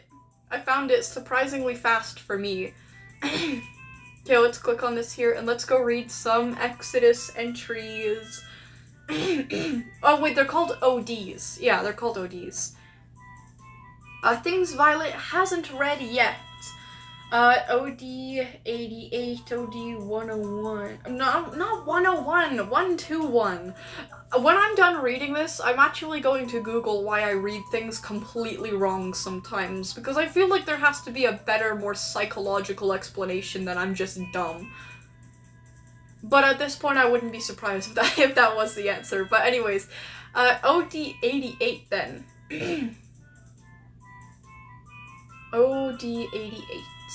Where would that be? What am I on now? OD1. Oh, I've clearly scrolled too far. Oh, here we go. Exodus fauna file, species designation, Netherion. That's because you have dyslexia, Hound. I think my mom has dyslexia, actually. Like, she's always saying that she does. I don't know if she actually does or not. I've, like, never asked her. Do I have fucking dyslexia? What? Maybe it's some kind of dyslexia. I also read numbers completely wrong sometimes. I read numbers completely— no way. I find out I have dyslexia right here, right now, at 21 years old. I mean, better late than never, but what the fuck? I mean, like, it was never— that's so weird. Cause, like, I went through school just fine. I mean, we're not gonna talk about, like, the later years of high school, cause, like, that was a total drop-off. But, like, for, like, mainly my elementary school, I was, like, such, like, a top A student. Like, no one would ever know. You can't self-diagnose. Oh, I'm not doing that. But I'm just, like, suspecting. You know what I mean? Like, I'm open to the possibility. But, yeah. Anyways, yeah, obviously I need to get diagnosed to say for sure. I can't just assume that because I read things wrong sometimes I have dyslexia. Obviously that's not what I'm saying. I don't know. Maybe I should go and get checked for what I have sometimes. But what? Sometime, not sometimes. See what I mean? Anyways. Exodus fauna file. Well, I'll look into that later. Dyslexlit confirmed. No, it's not confirmed. I'm not gonna say I have anything unless I have a diagnosis. Like, I think it's possible that I could have some form of, like, ADHD as well, but I'm not gonna say that I do if I don't have a diagnosis. You know what I mean?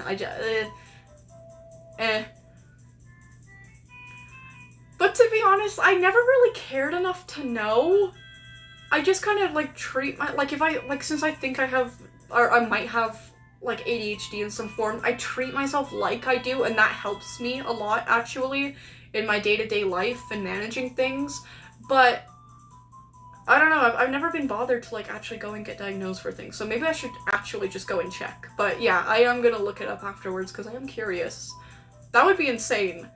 I never thought that I could have dyslexia, like, honestly, but now I don't know. Anyways, dyslexia? I don't know, maybe, I don't know. Anyways, I'm gonna go now, I'm tired as hell. Bye, Quartz, you have a great Friday, have a great weekend, bye-bye, see ya. Okay, anyways, no more rambling. Species designation, Netherion. Catalog ID is OD088. Classification tier is tier 5. Huge. So this thing is really, really big. Wait, what? Hot motor oil? Violet? Okay, I need to calm down. What's got you so worked up, Starscream? Okay, overview. Nitherion is a high-altitude apex aerial terrestrial organism primarily observed in mountainous regions. Floating rock formations? Bilexic? Shush! Not really, but you know. Anyways, maybe I am bilexic though. We'll have to see. We'll have to see. An elevated cliff ecosystems across Exodus.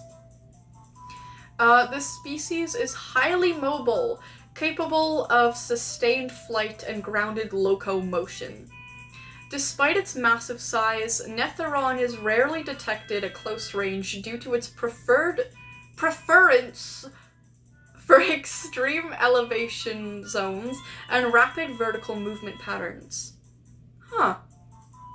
Exodus classification notes describe Netheron as an aerial predator of anomalous structural complexity, though its biological origin remains undergoing study.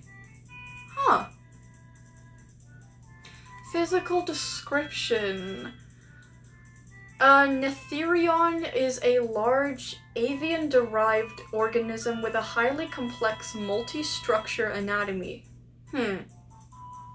Key features include 2 independent cranial structures, each with a curved pale beak. Oh my god, it's a giant 2-headed bird. What the fuck?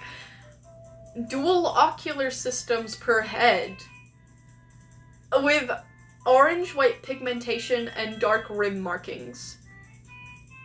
So it has like 4, dual ocular systems? So its eyes are like, the eyes of each head are like independent from each other? I think that's what it's I think that's what it means. Anyways, dual ocular, oh wait, I just read that.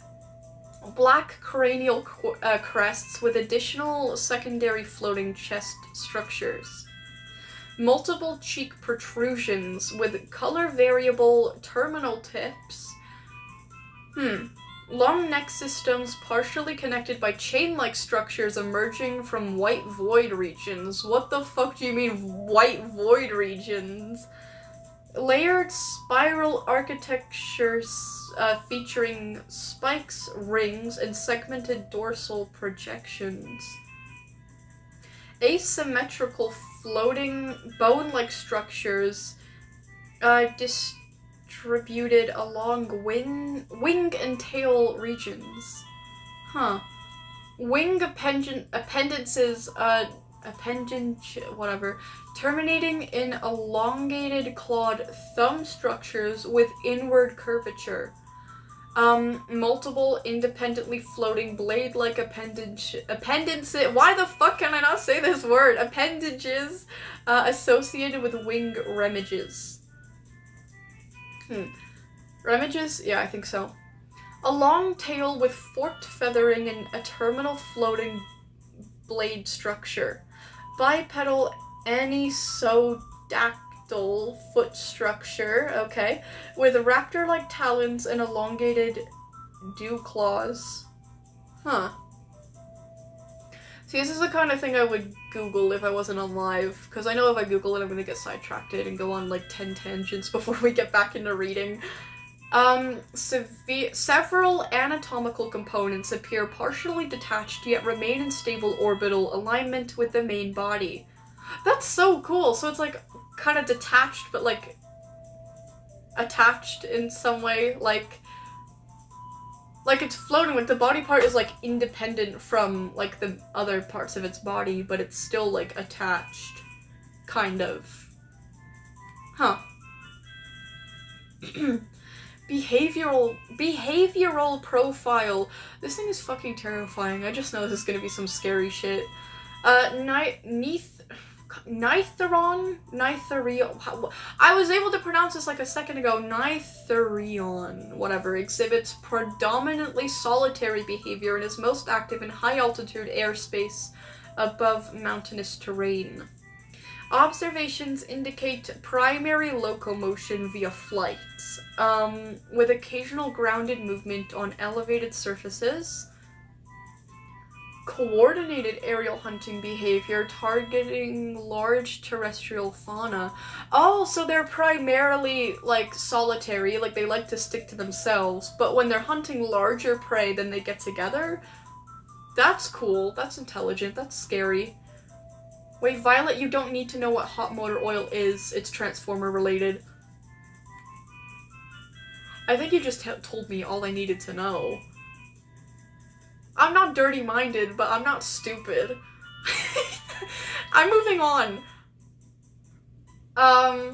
Coordinated aerial hunting behavior targeting large terrestrial fauna. A preference for prey comparable in size to Tier 4 organisms, particularly large herbivores such as Cervalis class species. Okay, that's a little terrifying. So their prey are larger. They don't exactly pick on things their own size, but they do pick on things that are pretty big. Minimal interaction with smaller organisms due to perceptual scale limitations. Oh. The two cranial systems frequently display independent motion and behavioral disagreement, including brief competitive gestures during hunting or navigation phases. Oh, that's so cool! So they're like almost like conjoined twins, I guess. Huh. Diet. I wonder, what's the, like, evolutionary advantage of them having two heads? Is it the whole, like, two minds are better than one thing? Oh, Starscream, please stop talking. So I don't need to know about any of this. Bro, that side of the Transformers fandom, to me, is what, like, the crackhead at the gas station is to normal people. Like, I go into the Transformers media, I do whatever, you know, I read the comics, I watch the shows, I pay for my gas, so to speak, and then I get out of there, and I don't look at what they're doing outside, okay? Okay, God, I'm so sorry that you know about all of this, but I don't want it to be a shared anguish. Thank you. Anyways, diet. Oh, hello, silly, I didn't even see you. Hello.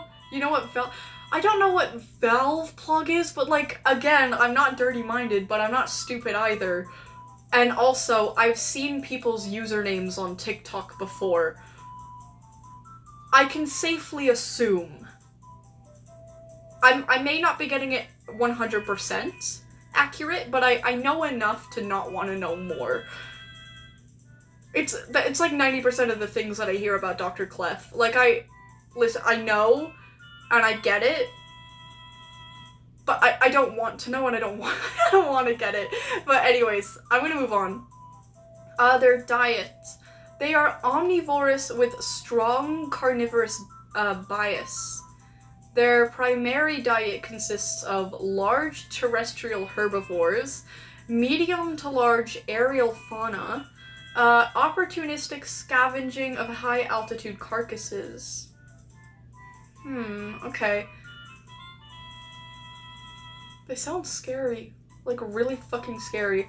Combat behavior. We have an entire section here dedicated to combat fucking behavior.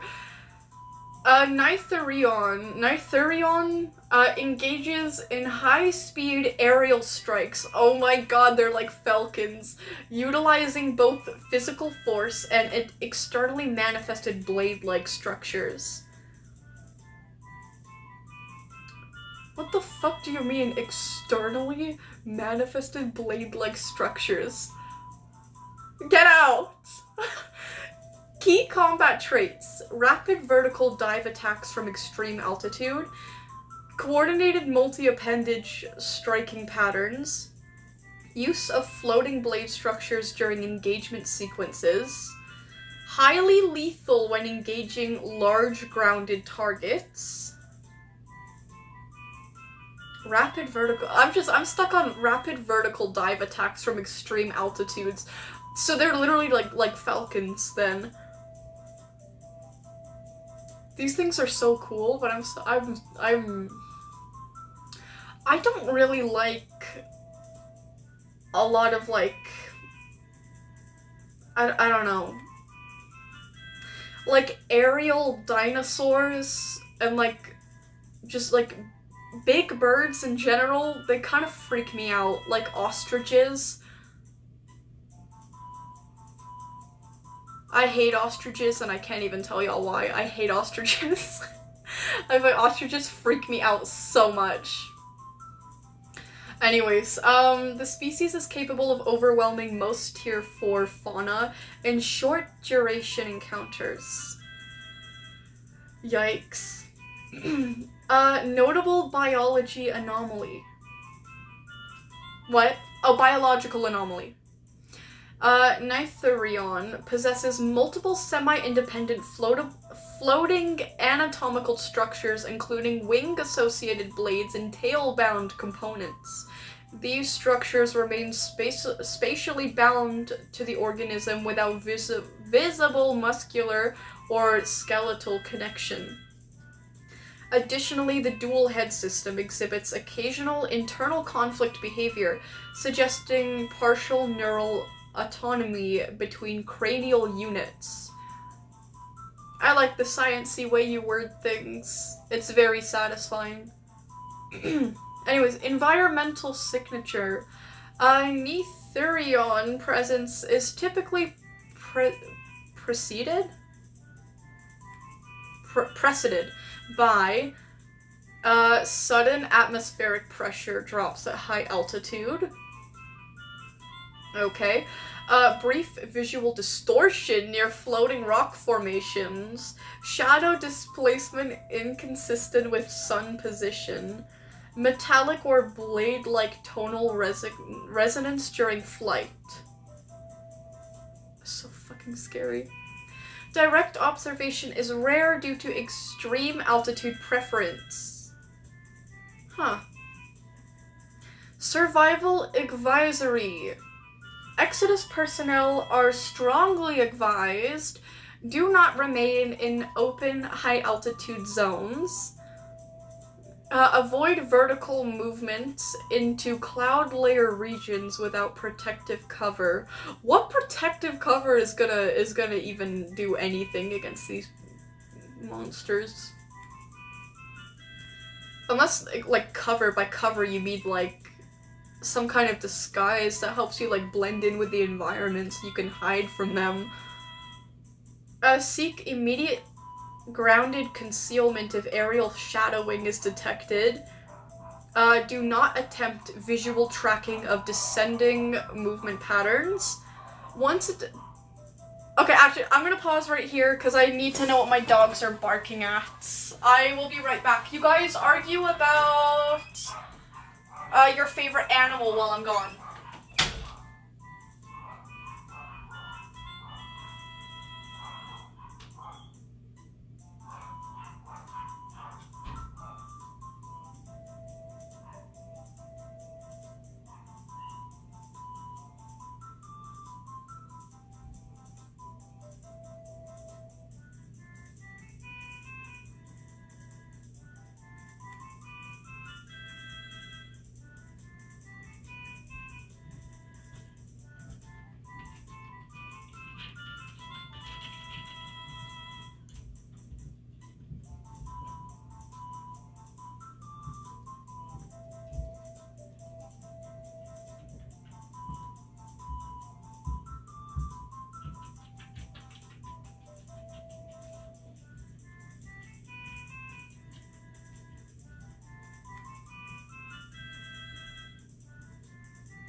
everybody, I'm back. It was just my brother coming home.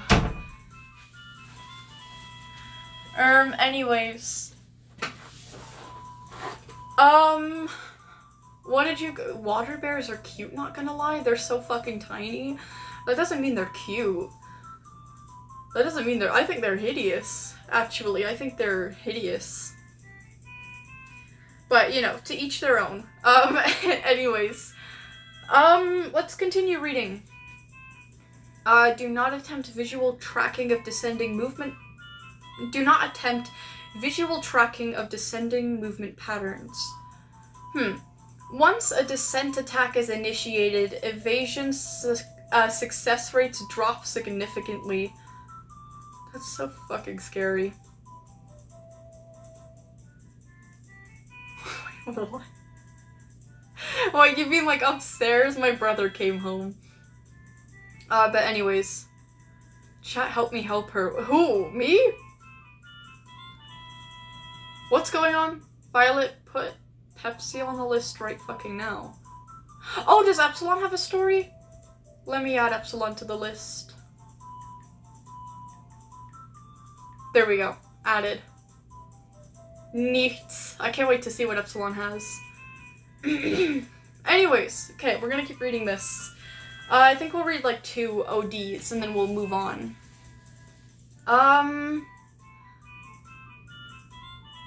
Okay, yeah. Notes. Biological classification remains uncertain due to partial non-physical structure behavior. Floating blade systems show no evidence of mechanical construction. Dual-head neural conflict may influence hunting precision unpredictably. Ranked among the most dangerous aerial fauna in the Exodus catalog. What do you mean ranked amongst the most dangerous? You mean there are others that, like, compete with them? That's like, not great. Threat assessment. Extreme. Tier 5. Apex aerial predator. Recommended encounter outcome. Immediate concealment and non-engagement. You couldn't pay me enough, bro. But anyways, okay. I've already read OD089.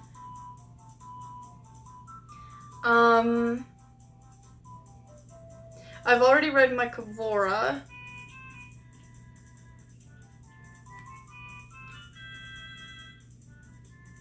So, okay, I think this is the one that we're on.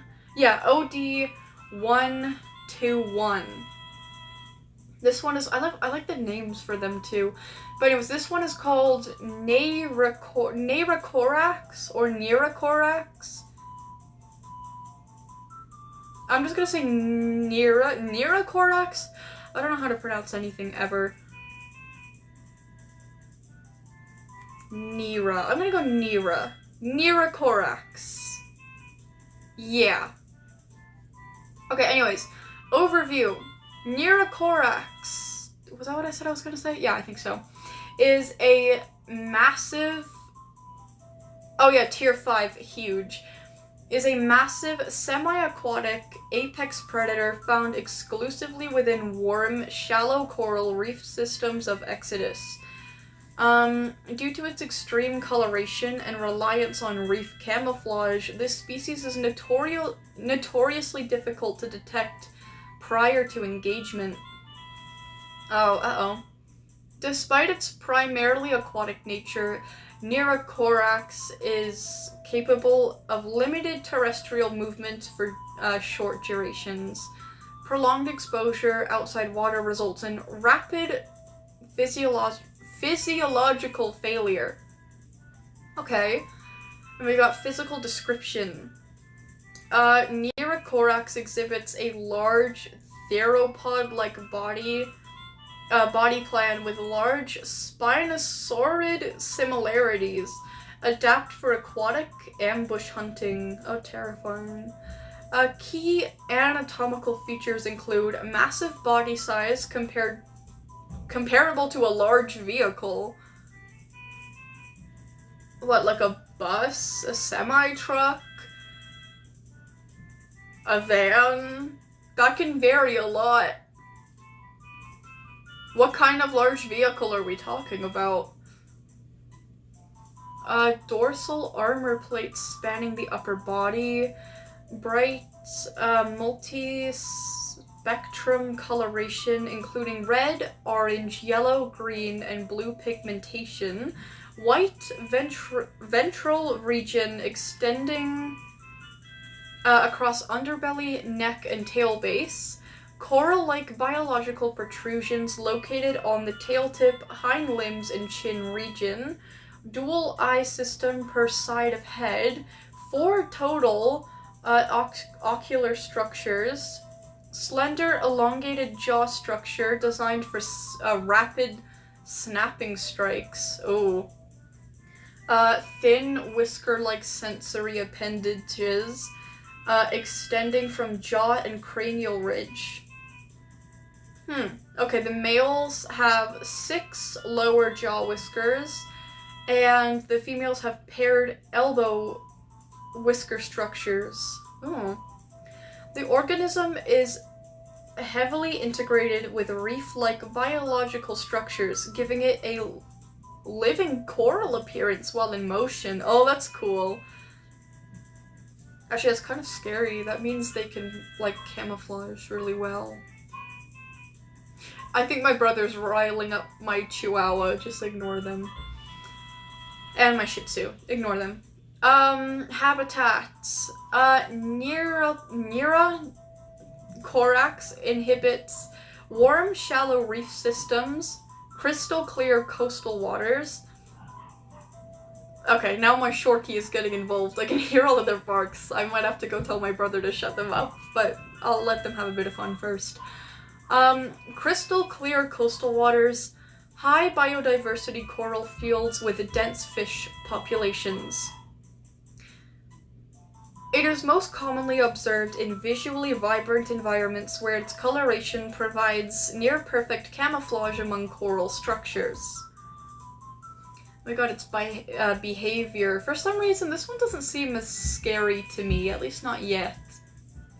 Nerocorax is a solitary ambush predator, though juveniles may form temporary social groupings before dispersal. Okay, behavioral traits include extreme patience during hunting cycles, long duration stillness while partially embedded in reef structures, sudden explosive lunging attacks from concealment, preference for strike and retreat hunting rather than pursuit. Oh. Juvenile specimens exhibit temporary social bonding before reaching maturity, at which point territorial separation occurs. Diet. Primarily... Oh, what is this? I've never seen... Hold on. That's actually how it's pronounced, I'm pretty sure. Piscivorous. I don't even care if I'm pronouncing that wrong because it sounds kind of funny. With opportunistic carnivory. Consumes reef fish populations, medium aquatic fauna, occasional terrestrial organisms during brief land exposure events. Hunting strategy. Nerocorax relies heavily on environmental camouflage rather than speed. Its primary tactics include integration into coral reef formations, color blending with surrounding reef flora, minimal movement during prey approach phases, sudden high-force bite attacks when prey enters strike range. Despite low mobility, its bite force is classified as extremely high for its size of class. That scared me so much I burped. Ew. Anyways, environmental signature. Nerocorax is often only detected due to subtle anomalies such as unnatural movement within coral structures, brief shadow displacement in shallow water, slight coral mismatches during close observation, sudden disappearance of local fish populations in reef pockets. Oh, that's cool. Scary. Anyways, survival advisory. Exodus personnel are instructed to avoid visually striking coral reef regions with excessive color density. Do not enter shallow reef zones without long-range scanning. What the fuck is that noise? I feel like it's my brother being a dickhead with a hose outside.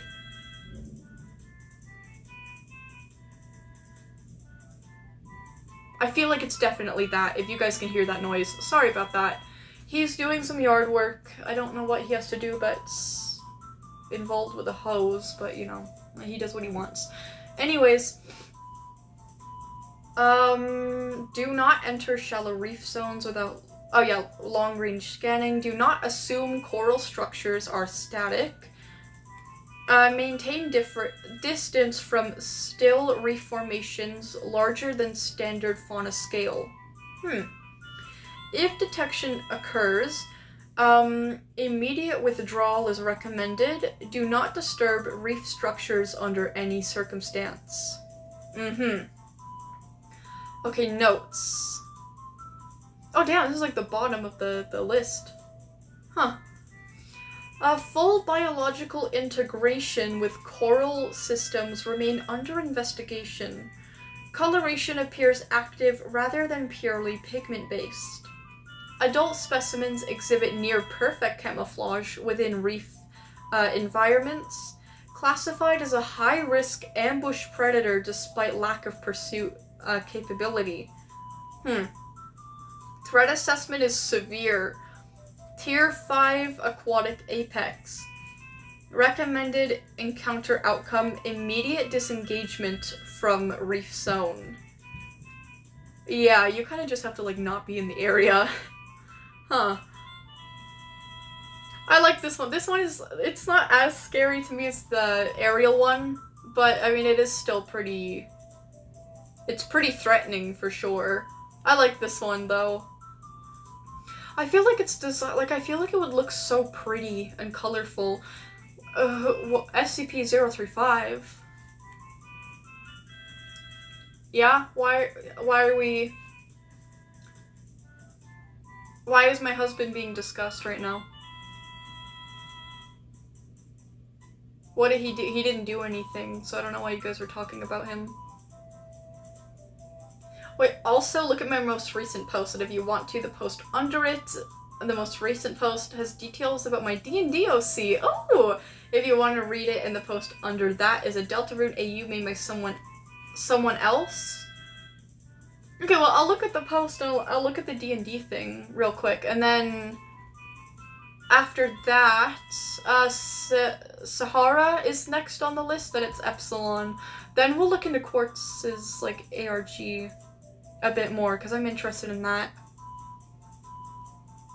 Or should we save that to next week when Quartz is actually gonna be here?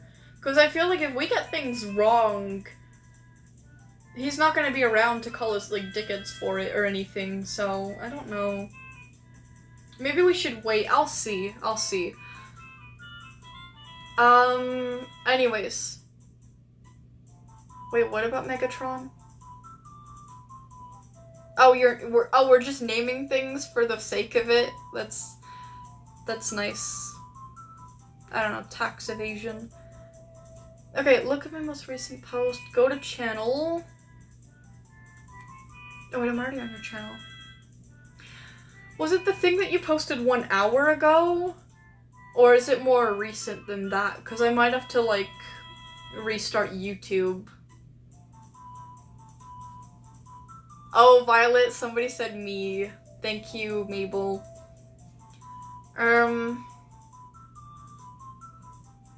Violet doesn't pay taxes. Well, yeah, I pay taxes. I pay all my taxes. It's just YouTube files them for me now. But I pay them. I'm gonna have to put my tablet on charge just because it's at 15%. So that's what I'm doing now. I just have to narrate my life right now so you guys don't get confused.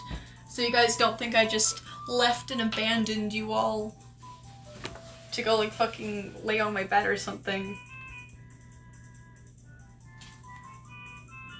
And it doesn't want to work. That's so fantastic. Is it plugged in properly? I swear it's probably the block. If this charger does not work, it's the only charger that I have for Apple right now, so I don't know what I'm gonna do. Probably just start screaming or something. Okay, that's working. It's not charging my phone anymore, but my phone's at 43%, so like that should be fine. Oh, hold on, almost done for my story to be read. Oh, you take your time, Epsilon. You're last on the list anyway. Take all the time you need. I don't want you to be like rushed or anything. Okay, it's the one that starts with Violet. Look at the images. Image 1 is rules card, of course, and the rest is the Titan. Oh, okay. Okay, so it was the one from an hour ago. Okay, got it. Oh, the Titan's like a hand with, ooh, with eyeballs all over it. How cool is that? Whoa, this thing looks majestic. Okay, that actually looks so cool. Okay, let's read this text here. Violet, look at the images. Okay, just did that. Image 1 is rules card, of course, and the rest is the Titan. Amazing animation by, holy shit. Is that their actual name? Anyways, why the heck did my teacher say I used AI in one of my assignments? That pisses me off so much. You know what they probably did? I've heard this happen a lot, where these dumbass teachers take students' assignments and like their essays, and they go and they give their students' essays to ChatGPT, like without their consent or like knowledge sometimes. They put their assignments into ChatGPT, and then they ask the thing, how likely is it that you, like, as ChatGPT made this? And ChatGPT just bullshits, because obviously, like, AI just wants to cater to you and your mindset at all times. Like, they will always encourage everything that you do and make you seem like you're not the— if you have a hunch on something, it'll always, like, try to validate you and make you feel like you're correct. If you have a doubt about something, then, you know, it'll probably— I don't know, it depends on what you want, I guess. AI just fucking kisses your ass. They'll always give you what you want. Anyways, usually anyway. So like ChatGPT will be like, oh yeah, no, this is like 75% likely made by me. When it's not. I don't know. But yeah, what the fuck? Student used AI to complete the second slide. I would have lost it. I would have been so fucking mad. Not just because I use proper grammar. That's another thing. I hate it when like you use proper grammar, especially the— I'm forgetting what they're called. This is looking great on me as a writer, but like those long M dashes. Using M dashes. Like, sometimes that's just the appropriate thing to put into your text, you know what I mean? I don't know. Yeah, I hate it when people accuse other people of using AI just because the text has proper grammar. Like, I'm sorry some of us are educated, like, I'm sorry some of us paid attention in English class. Like, what the fuck? And bulletin dot thingies? What do you want me to do? Yeah, I used to use those in class all the time. Anyway, here are reasons why Rules Card may just be the most powerful character in Deltarune. Okay, keyboard spam, that's a great reason. He can teleport, only him. The Roaring Knights, and maybe some other characters can do that. By the way, they have the same initials. Oh, they do! Rules Card, the Roaring Knights. You're right. Oh no, I used an M dash, I must be executed. Oh my god, it pisses me, especially since, like, it's so obvious to tell when something is AI simply because of, like, the way that it's worded and the way that they structure things and, like, just the way that they speak. Like, very, like, corporate and kiss-ass. I've noticed. Like, any AI platform, like ChatGPT, like character AI, they'll always be, like, even if they like, I don't know, they really try to sound human, but it always comes off as, like, corporate. Maybe, like, corny in, like, a very, like, HR kind of way, if that makes any sense. I don't know. Like, if you imagine a person reading the text and they're doing, like, this, it's probably AI.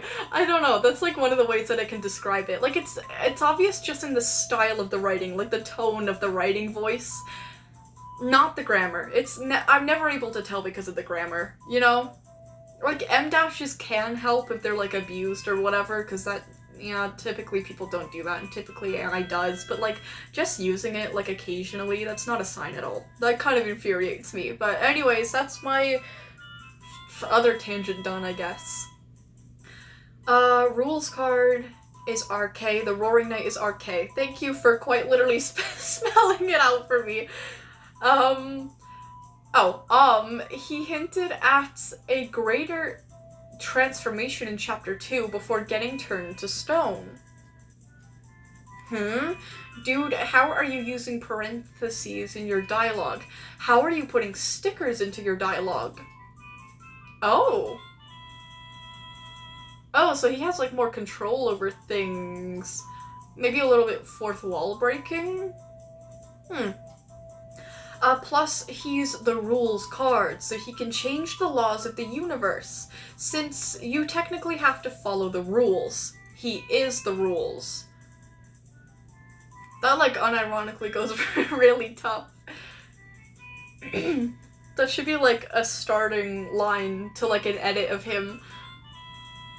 But anyways, he literally has hands in his sprite is Bro Gaster. I'm not explaining Gaster to you. I remember hearing a little bit about Gaster. Gaster's, like, the mysterious guy from... I'm not sure if he shows up in Deltarune, but I know him from Undertale. He was, like, a very rare encounter, I think, and he spoke in Wingdings, didn't he? Like a type of font that was just like symbols? I could be wrong, don't beat me up if I'm wrong, but if my memory serves correct, if I was informed correctly, that should be what it is. But anyways. He can take away the enemy's ability to do anything but act. Leaving them unable to damage him. Oh. He doesn't usually seem to like to fight, but if he did, he could just make a rule that he has 1,000,000 health and did like 1,000,000 damage. Oh. And that you can't do damage to him. Why are you appearing so much?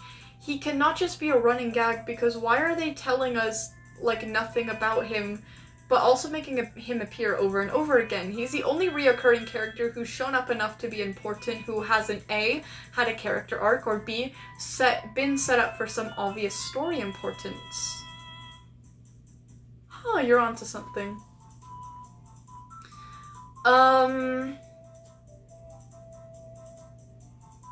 Okay, yeah. How the hell does he use the controller while it's on his head? I don't know what you're talking about, but that's probably a really good point. He's a good dad too, keyboard spam. Parentheses are only shown in dialogue if thinking stuff. Why would Rules Card need to think to himself pronounced rules? Maybe he knows about the player's existence. I don't know, I'm just yapping. I feel like that's a good guess. This isn't really showing anything about power, but like, why are your outlines white? The only characters that have white outlines are the Titan, and the Titan are like the most powerful thing, maybe other than the Roaring Knights or Rules Card. Are you a Titan? I know he's not, I'm just keyboard spam. Also, he's the only character with a confirmed sexuality. Polymorous and pansexual. Huh. Well, I think I kind of understand how it works in his case. I think he just collects people like Pokemon cards for the status. Or maybe because he's a lonely loser. he doesn't care about communication or healthy relationships. He just wants more people. Look at him, he's greedy. He's a glutton. Is he holding up the middle finger, by the way? Who does he think he is? Anyways. That is really interesting, though. That is very, very... Grab my tablet charger. That is very interesting. Do you guys know how many chapters there are going to be of Deltarune? Like, has Toby Fox said, like, oh, there's gonna be this many chapters or whatever? Or do you just have no idea? Oh, no, it's not the middle finger. It sure looks like it.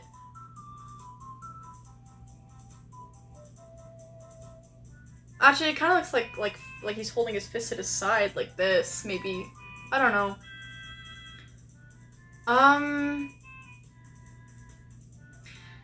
Where's your lore about? You said you had lore about your D&D character too.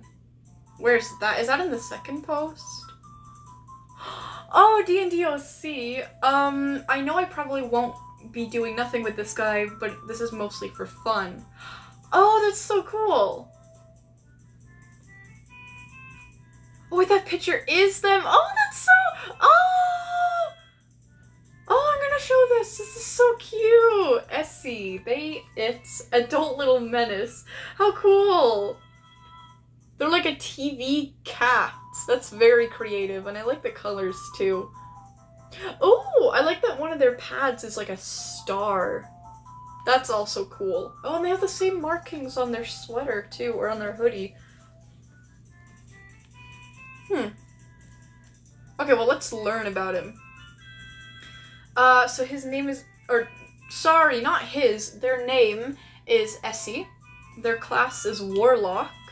Level, unsure, it depends on experience, since, like, wait, what? Then, like, 2. Since I used to play D&D with my dad, but if it depends on the character, then 3, I don't know. I did a kind of different type of D&D with my dad with the board game. It was a board game? I didn't know that, actually. That's cool. Oh, I forgot his pronouns in the thing. They go by they... Wait, they go by he, him, too now. Oh, okay. Well, you don't have to say that just because I called them a he once. But if you genuinely want them to go by he, him, too, then I'll keep that in mind. I'll say them. Sorry, sometimes I'm prone to fucking that up. Not a good habit, but anyways. Race is Warforged. Reskinned as a TV construct. Background unsure right now. Alignment, chaotic evil. Player name, me, Kamari. Strength, 10. Dexterity, 14. Constitution, 17. Intelligence, 10. Wisdom, 8. Charisma, 16. So they're pretty well balanced. I think so anyway. I don't really remember. I've only played D&D once and I'm still on my first campaign and I don't really remember setting up the character. Anyways, armor. Light armor or medium armor from Warforged reskin, optional depending DM. Weapons, simple weapons and natural weapons. Claws, favored as a part... flavored? As part of construct body. I think that meant to say favored. I'm not really sure. As part of construct body. Tools, none, or DM choice, but not needed. Saving throw proficiencies, wisdom and charisma. Skill proficiencies, deception, intimidation. Arcana, what does that mean again? An insight, or investigation maybe. Armor class 14, initiative +2 in dex, Speed is 30 feet. Hit points maximum 24. Approx level 3 warlock with constitution 14. Current hit points 24. Temporary hit points non-applicable. Hit dice? What is a hit dice? Am I just being dumb right now? 3d8. Attack, claw strike, melee weapon attack. Damage 1d6 plus strength. Attack, eldritch beast range spell attack. Damage 1d10 force per beam. Attack 3, hypnotic screen. Effects depend on spell used, described as TV face shifting and pulling attention into static. Spell casting abilities, if any, warlock. Spell save DC 14. Spell attack bonus +6. Weapons non-physical. Claws are made melee. Eldritch blast is primary combat tool. Armor, light armor, or warforged plating skin. Gear, don't say that word. Hooded sweatshirt. NASA, whatever. Print aesthetic, basic adventuring gear, backpack, rations, etc. Money, 150 to 350. He steals a lot. Okay, Carnicore. Racial traits, constructed body, immune to disease, doesn't need food like normal humans. Integrated armor plating, natural AC bonus. Resistant to exhaustion mechanics. TV head is purely cosmetic, plus magical interface. Then we got class features, pact magic, spell slots recharge on short rest, eldritch evocations, 2 at level 2+. Suggested agonizing blast adds CHA to eldritch blast damage, mask of many faces, at will disguise self equals perfect TV glitch vibes, pack boon, level 3 choice, recommended pact of the chain or tomb. Chain equals chaotic companion, tomb equals broadcast data archive. Personality traits, laughs or comments during combat like it's entertainment, treats reality like something breakable or editable. Yeah, editable. Enjoys confusing people emotionally and visually. That's what you guys like doing to me. I'm joking, I'm just dumb. Ideals. If it's funny or interesting, it's worth doing. Control is something to take, not respect. They're naughty. They're naughty. They're naughty as hell. Bonds. Curious attachment to those who survive as chaos. Has strange loyalty to people he repeatedly drags into danger. Oh, his pronouns are he too. Okay, I see. Flaws. Impulsive and destructive without planning. Accidentally and sometimes intentionally sabotages allies, overconfident because he survives by luck. Character origin. I don't know, he steals. That was kind of me when I made Cardi. Key life events. I don't know, like tax fraud or something, I don't know. Do robots even have to pay taxes? Probably. Motivation / goal. I don't know, he's greedy. The parallels with Cardi is insane. Additional details. Hypnotic screen causes enemies to feel overwhelmed, disoriented, or euphoric. Mushroom TV effect. Roleplay notes. Talks mid-fight constantly. Frequently says things like, I told you so, after chaos he caused. Will escalate situations for entertainment. Will sometimes help allies, but only on his terms. Visual description summary. A purple TV headed forward with cat ear antennae. Glowing yellow UI facial expressions. Neon accents. Clawed hands and feet. Wearing a NASA hoodie and olive pants. With a small moon-shaped tail. His screen shifts like a living broadcast signal, often including hallucinations like emotional responses in viewers. He does sound very annoying, but trust me, he is much more tolerable when I'm playing as him, probably. These personalities, I think he sounds very fun and interesting, okay? These personalities are just of his character in general. He sounds like he sucks, I promise you. He really does, but like, he's my baby. I love him. And then you said weed? Why did you say weed? Someone draw him, please. I'm begging. I love him so much. I like him a lot too. I don't think he sounds very annoying. I just think he sounds chaotic, and I think he sounds fun. I think he sounds really fun. I just think he's not a very, like, sappy person, and I think that's cool. I showed the image, right? I didn't show all the images, though. Okay, here's SC, like the first picture. I already showed you guys this, so I'm not gonna linger on it. Ooh, then here's, I guess, like, his aesthetic with his colors and things. That's pretty cool. Oh, then we got, like, a cuter picture. Oh, that's adorable. Then there's him again. Very, very cute. I like this a lot. Look at the post under it. He's kind of like Jax minus the panic attacks. That makes him sound a lot more bearable. Honestly, I don't even think he doesn't really sound annoying to me, to be honest. Like, sure, he's a little shit, but like, he's open and honest about it, you know? I like his authenticity, I like his energy, and I like that he's kind of like authentic about it. You know what I mean?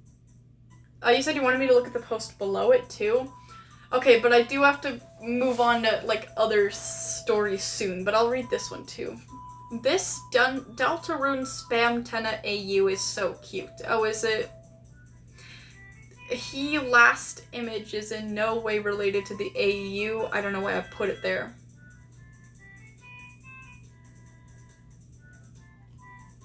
They look like poor people from, like, the 1920s.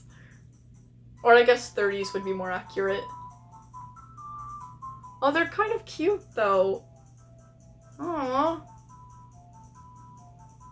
Aww. I don't really like this ship, but aww, that looks really aww. You wonder how exactly they got in here. Oh, they're on a date! What is wrong with this AU? It kind of looks like everything is, like, abandoned and, like, I don't know, degraded. Okay, this one's like a comic panel. You guys can't read the text because it's backwards for you. It says, I'm keeping the child spammy. It's my only audience. And then Spamton says, the only thing we're archiving is the stamp and soul. I don't really know what that means. I wish I had an art style more like this. I really like this kind of art style. I actually want to get used to drawing without, like, the black outlines that I use. Just so I can have a style more like this. Oh, this is cute too! Aww. And the last image is unrelated. Oh, it's another comic panel. Okay, it's Friend and Spamton. Oh, Friend says you can't kiss Tenna. And Spamton says, but Tenna, and he gets cut off. And Friend says, no, Spamton. He says that'd be gay. You're both guys. Wow. Wow, Friend is homophobic. Who knew? Aww. But, aw, you know, that's actually kind of sweet. I'm not really one for that shit, but aw. I think that's really sweet. Anyways, though.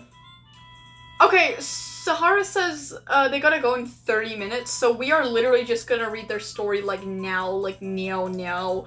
Did you post it on your channel, Sahara? Did you post it on your channel? Okay, my story, Tale of the Wolf. Oh, final chapter is out. Oh, interesting. Interesting. Oh, it's basically an Undertale AU where Spamton didn't run off and Tenna didn't choose the phone. What do you mean Tenna chose the phone? Am I supposed to know about this? Tenna choosing the phone? What does that mean? Oh, okay, Sahara says it's on post. I'll check that stuff out after. Whoa, okay. 3-string. And, okay, I'll just show you guys a picture first. This looks so cool. It's like a species that looks almost like a worm or like a snake, and it's like... Well, it's like 3 strings. Okay, 3-string information. So I'm just gonna like breeze over this so I'm not like wasting any time here. 3-string information. 3 strings appearance consists of 3 long black string-like bodies, each with their own separate brains, mouths, organs, etc.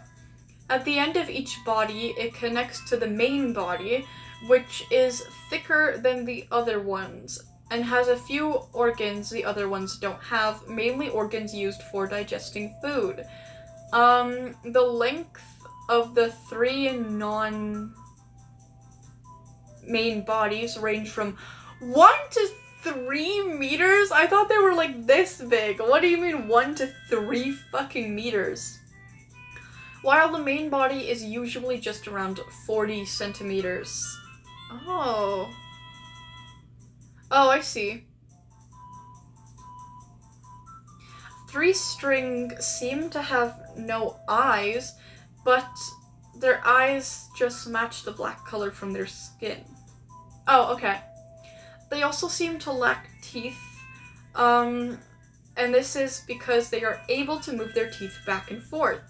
They keep the teeth backwards to not scare prey, but when hunting they move the teeth to the front. Ew, that's terrifying. They usually hunt small prey like mice, but they would rather hunt large prey because technically there are 3 bodies that all need food. They're also like more than 1 to 3 centimeters long. But anyways.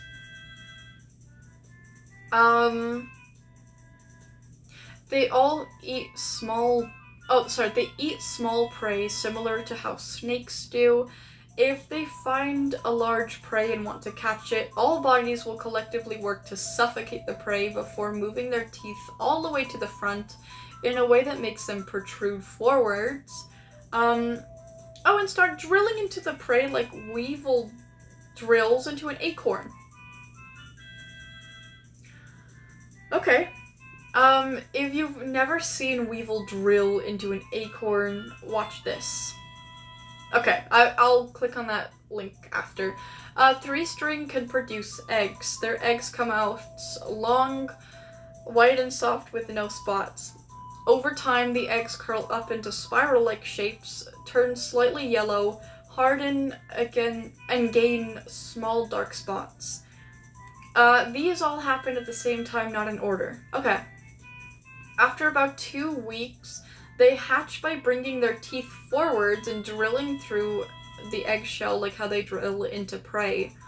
Baby 3-string have a very small main body, while one long non-main body in the middle, and 2 other significantly shorter ones. Oh, okay. So the main body is the longest when they're a baby? I don't know.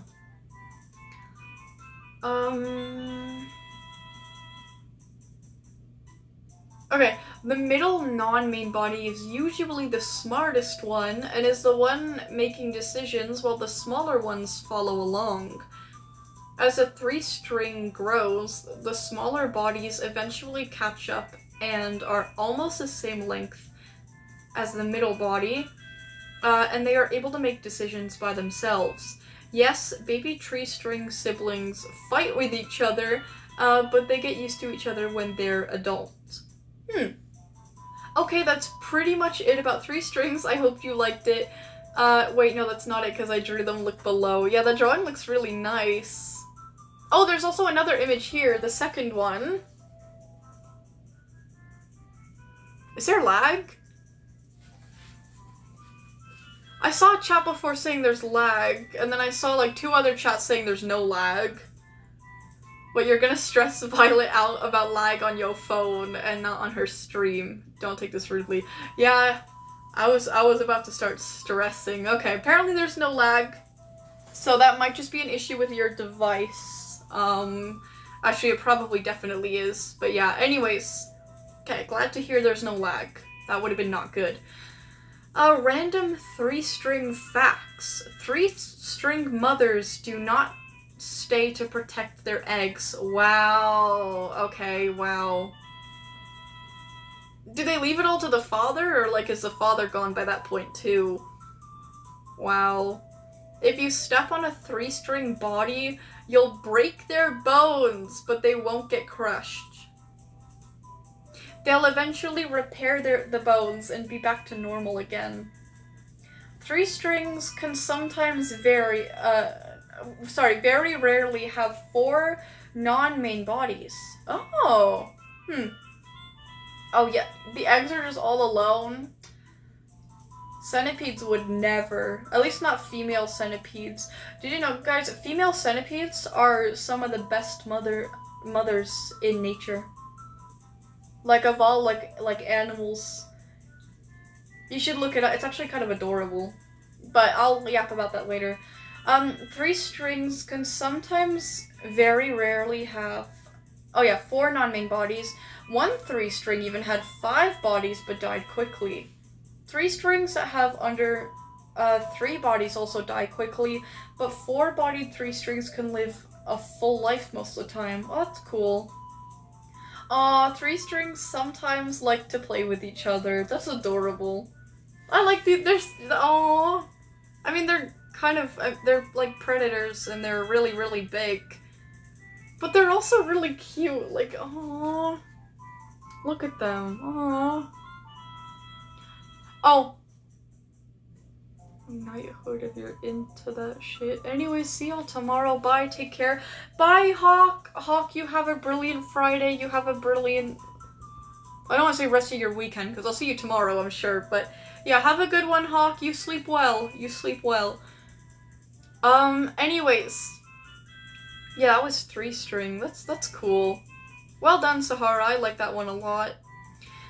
Next up and last up on the list, we've got Epsilon. Epsilon's story for Belle Wolf, the final chapter for her backstory, I'm assuming, whatever. Oh, Violet, want to look at my edit later? It's up to you. You made an edit?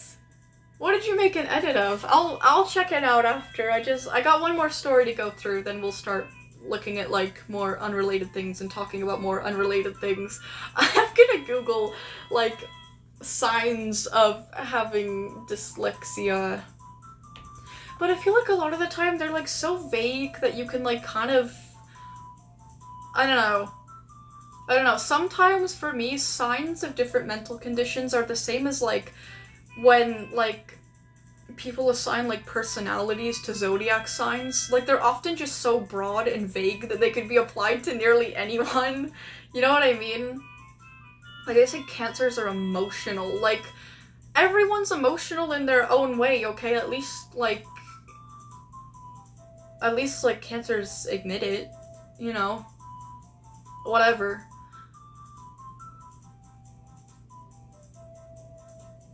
I don't really like all of the things that are associated with being a Cancer, I'm gonna be honest. That's, like, part of the reason that I think, like, zodiac sign-related stuff is dumb.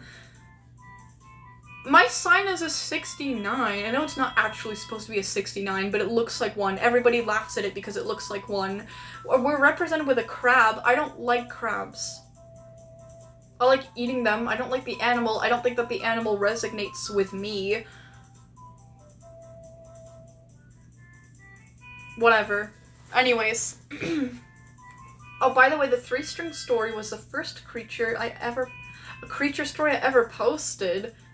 Well, damn, strong start, Sahara. I really liked it. I think it was enjoyable, and if you ever wanted to make more, I would love to read them. Wait. Fun Belle Wolf fact. She threw hands with someone she shouldn't have and won. Good on her! Why shouldn't she have thrown hands with them, though? Like, I'm assuming it's just, like, the person or thing was, like, really powerful, so, like, she shouldn't have? Or, like, maybe it was an authoritative figure, but, like, do you mean, like, she morally shouldn't have? Because they, you know...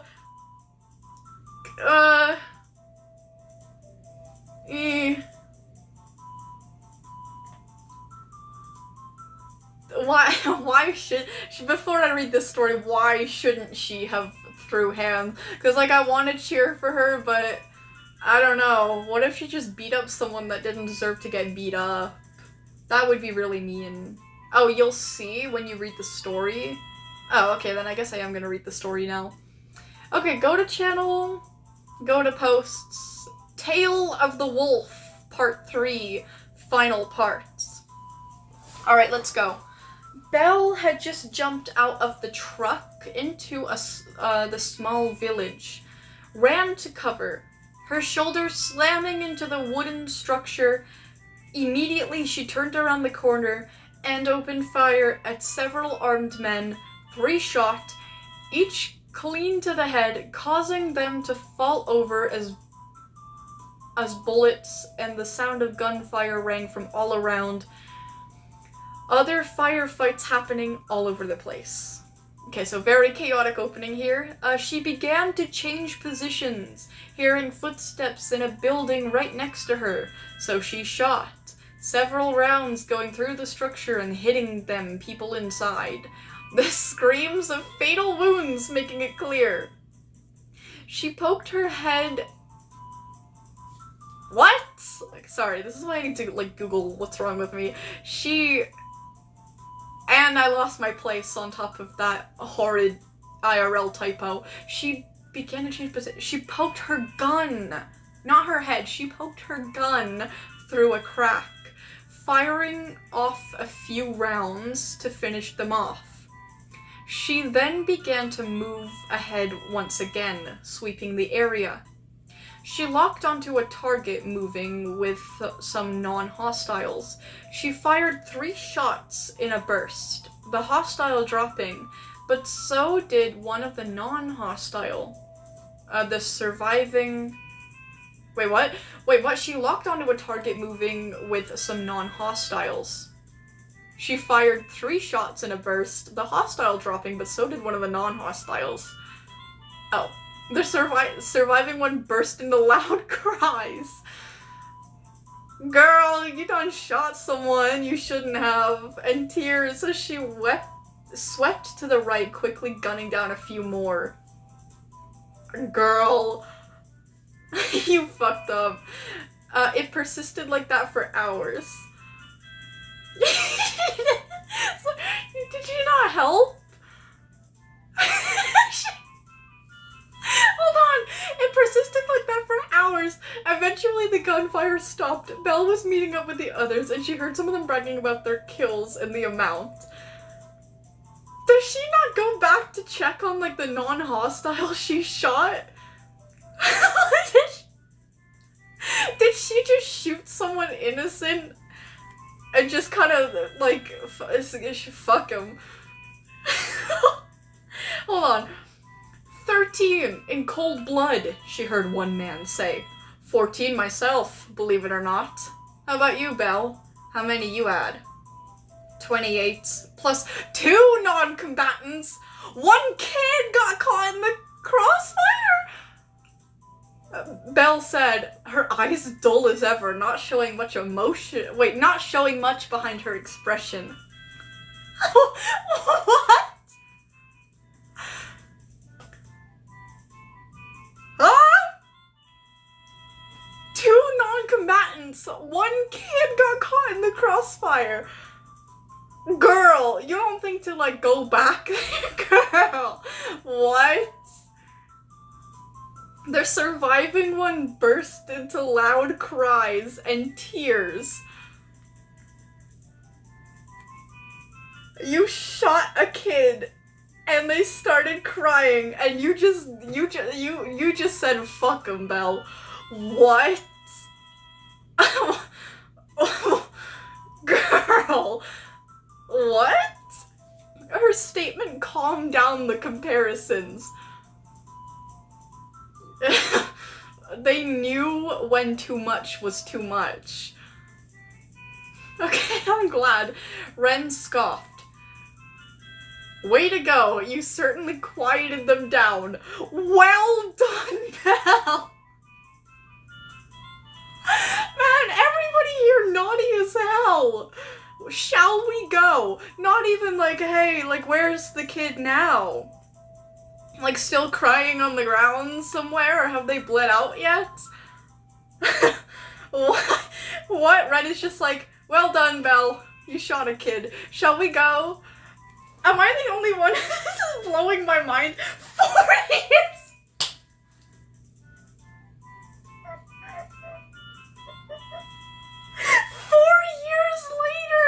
They just moved on.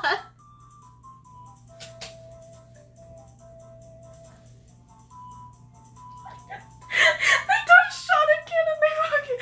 I can't... Oh my god, I can't get over this. I'm so... Belle shot a fucking kid.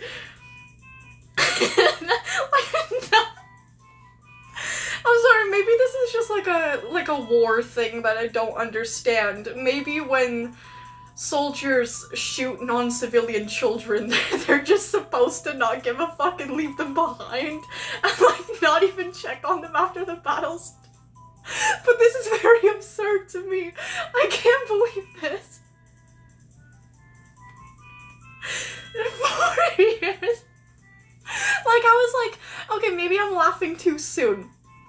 Like, maybe they do, like, go back and check on the kid and make sure that, like, whatever. No, 4 years later. One kid got caught in the crossfire. Girl, you shot them. Baby, you done shot them.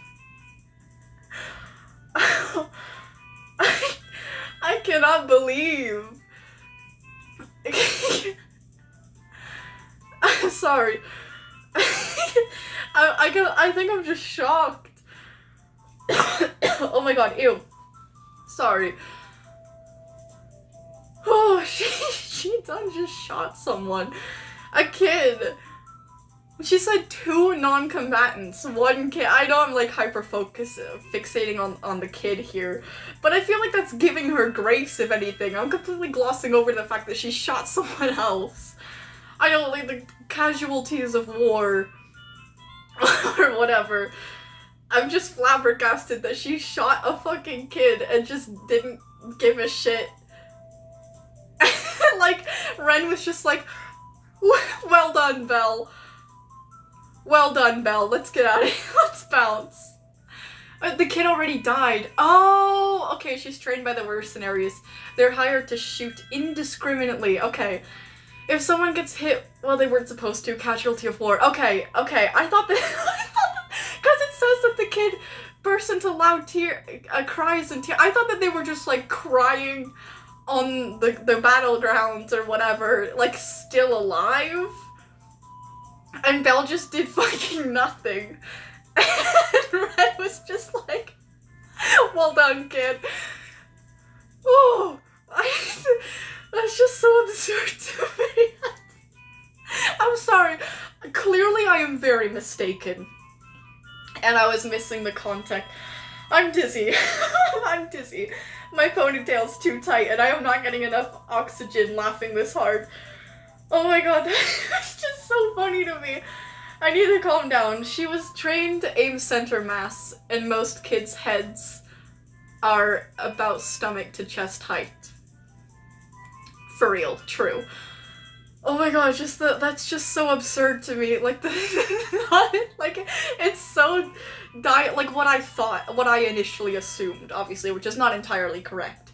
But, like, it was just so diabolical that it was, like, comedic, in a sense. Like, it's just so wild to me. I just gotta laugh at it.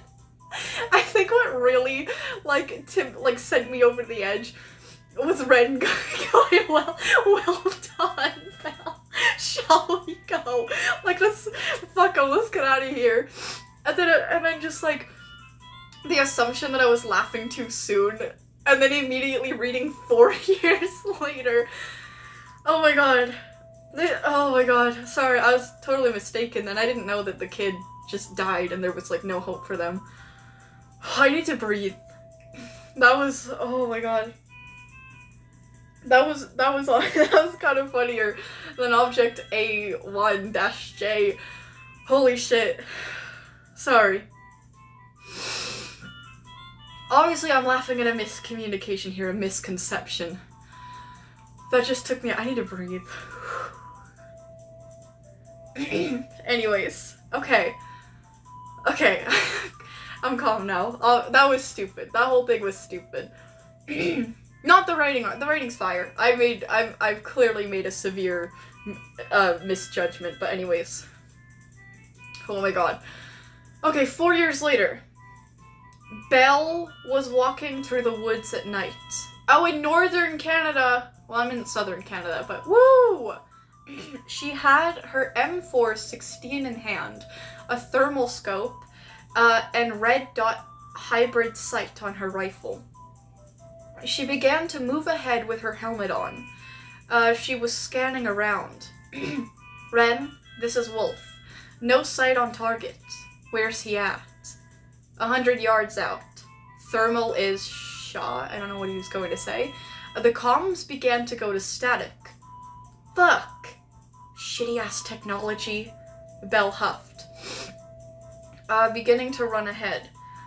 Soon she saw a tall, gray man ahead, holding his head. He was facing the entirely different way. She quickly closed the distance, putting her gun on her back before she suddenly kicked his leg out from under him, grabbing his arm and pinning it behind his back. She held him down, not even getting a glimpse of his face. Stop resisting, you giant piece of shit, she said, restraining him. Scrambler goggles on?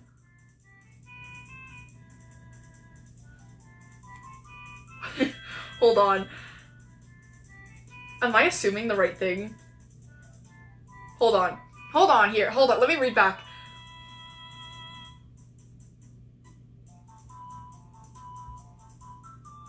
A tall gray man holding his head, facing the entirely different way. Scrambler goggles on.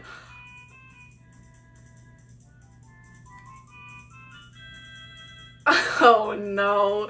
Men in pure black with a foundation patches on their shoulders surrounded them from above, rappelling down, taking aim at her. And the man, one of them spoke up. Freeze! Restrain her. Three of the men immediately grabbed Belle, pinning her. Well, that's karma for tackling one of my favorite SCPs, and zip-tying her hands together as a containment truck pulled up for the anomaly. What's going on? Belle thought to herself, thinking it's best to comply than get shot. She took, they took Belle's gear? Before throwing a bag over her head. She felt herself getting thrown into a truck, and it began to drive. Oh, shit. I wonder why they didn't just shoot her. How did this normal-looking mercenary restrain such an anomaly with her bare hands? Oh, maybe they thought she was anomalous because of that. One of the MTF thought to himself. Hours later, Belle was sitting at a metal table, zip-tied to the table. I love, that kind of has implications about the Foundation's budget and their financial status. They have handcuffs and metal restraints, but they're fucking zip-tying her. Ew. Ew! Sorry. A bag over her head. It's been 24 hours. What the hell did they intend to do? Belle asked herself as she looked around, obviously not seeing anything, but listening out. Suddenly, she heard the door open. The sounds of heels clicking on the ground. What? The ground. A metal chair sliding out from in front of her before a stern voice broke the silence. God. Oh, my throat is so bad all of a sudden. What was I reading? You're Belle Wolf? The mercenary who's been a part of Ren's group? The woman asks. Suddenly, the bag got ripped off her head by a tall man in all black. Oh my god, stepping back. Belle glared at the guy. She could see he had military experience just from his stance, but the woman seemed somewhat normal. Yes, I'm Belle Wolf. You know Ren? Yes, I know Ren. He once worked for us, long ago. However, you don't need to worry about that. So there's two ways this will play out. You join us, or we will terminate you. You know you're too dangerous to go free, don't you? I mean, from our reports, you took down 096 with your bare hands, the woman asked. Oh my god. Sorry, Belle took a deep breath before signing? Do you mean sighing? Before sighing. How much will I be paid? And will I get my gear back? You seem to be rather calm, the woman replied. Not my first rodeo. Besides, the fact I'm not dead means you see use in me, meaning I have wiggle room, Belle said. Well, you certainly are sharp. So then, let's talk, shall we? Ending! This is how Belle Wolf joined the Foundation. Yes, she threw hands with 096 and lived to tell the tale. She's a lucky girl, I'm telling you that much. She's lucky he didn't turn around in surprise. But still, though, that does mean she's pretty strong. Well, I don't know, actually, because it depends if 096 was trying to resist or not, which he's kind of described as being incredibly docile, so he probably... Being honest, he probably just let her do that. Canonically, he would, but I don't know if it's that way in the story. But anyway... That was incredible. Sorry, miscommunication aside, I really thought that she just left a kid to fucking die back there, but this is great. I like this a lot. I like this a lot. Belle's just so badass. Wait, what? Rules card does bug keeping? What? So he probably owns insects, maybe even arthropods? Like centipedes. Oh!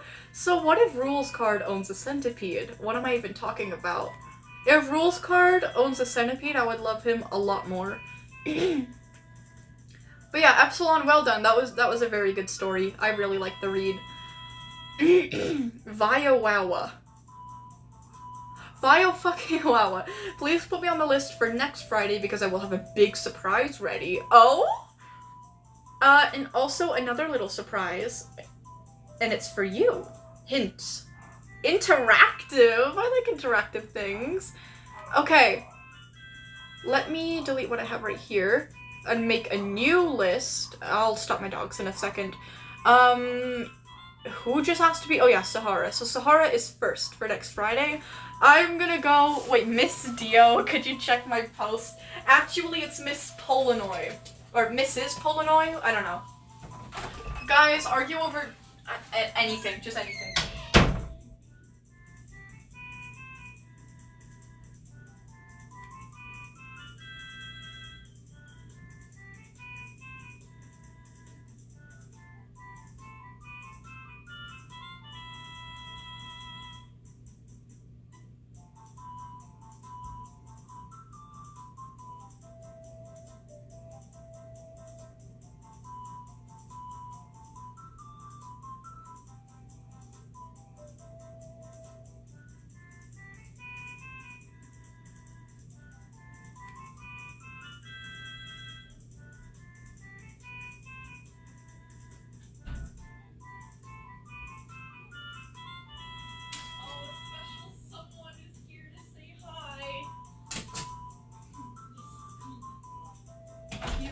very eager to see you guys.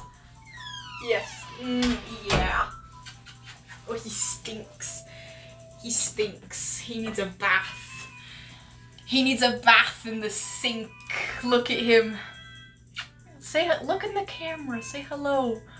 Be polite. You wanted to be down here. And now he's getting camera shy. Oh. Yeah. Say hello, bear. Oh my gosh, he's like an old man sometimes. I'm sorry, buddy. Oh. Oh. Don't start, please. Please, there's nothing to bark at. There's nothing. You smell like a sandbox. Oh. You smell stinky. You smell like the beach. Yeah. Ew. Oh. Does anyone else's chihuahua do that where they make like those old man noises? Oh, look at him. He's not old. For chihuahua, he's not old. He's 8. He's turning 9 fairly soon. Oh. Yeah. Anyways, what a cute little gog. Gogs are so wonderful. I like gogs. The fuck is a gog? Also, just caught back on the stream. Oh, I was a few minutes behind. If you have any questions, I can answer them now. I think you did a good job at explaining everything in the story. I don't really know what I could add. You know, I don't know. Why do you have to aim up at me to yawn? With your nasty ass breath. Oh, he's making old man noises. I actually looked up why, like, dogs or, like, chihuahuas do that. Apparently it's because they're content and relaxed. They make little old man sounds. So that's a good sign.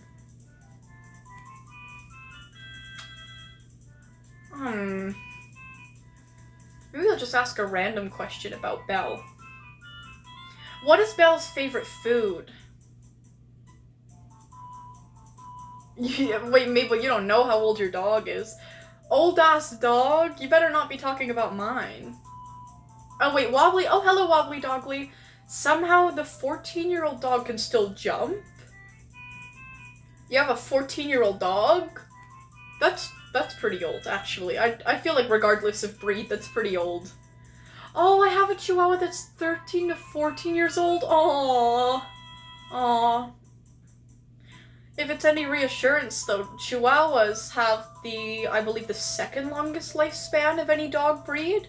Second to only Yorkshire Terriers. They can live for like 18 to like 24 years. I'm pretty sure. I could be wrong about that, but yeah, they live really long. You have another dog that is 17 years old? Oh my gosh. Aww. Aww. They're always still puppies, though. My bear's just a puppy to me. He's kind of, like... Show them your frosted snout now. He's kind of showing signs of aging, though. He's not really that old in dog years, especially for Chihuahua. But he's already got his frosted snout. Oh, you've been yawning so much. Ew. Stinky. Yeah, you can see all around his, muzzle is going white. That's a sign of aging in dogs. But he's really not old. And he's in very good health. He had to take a couple vet trips over, like, the past year or so.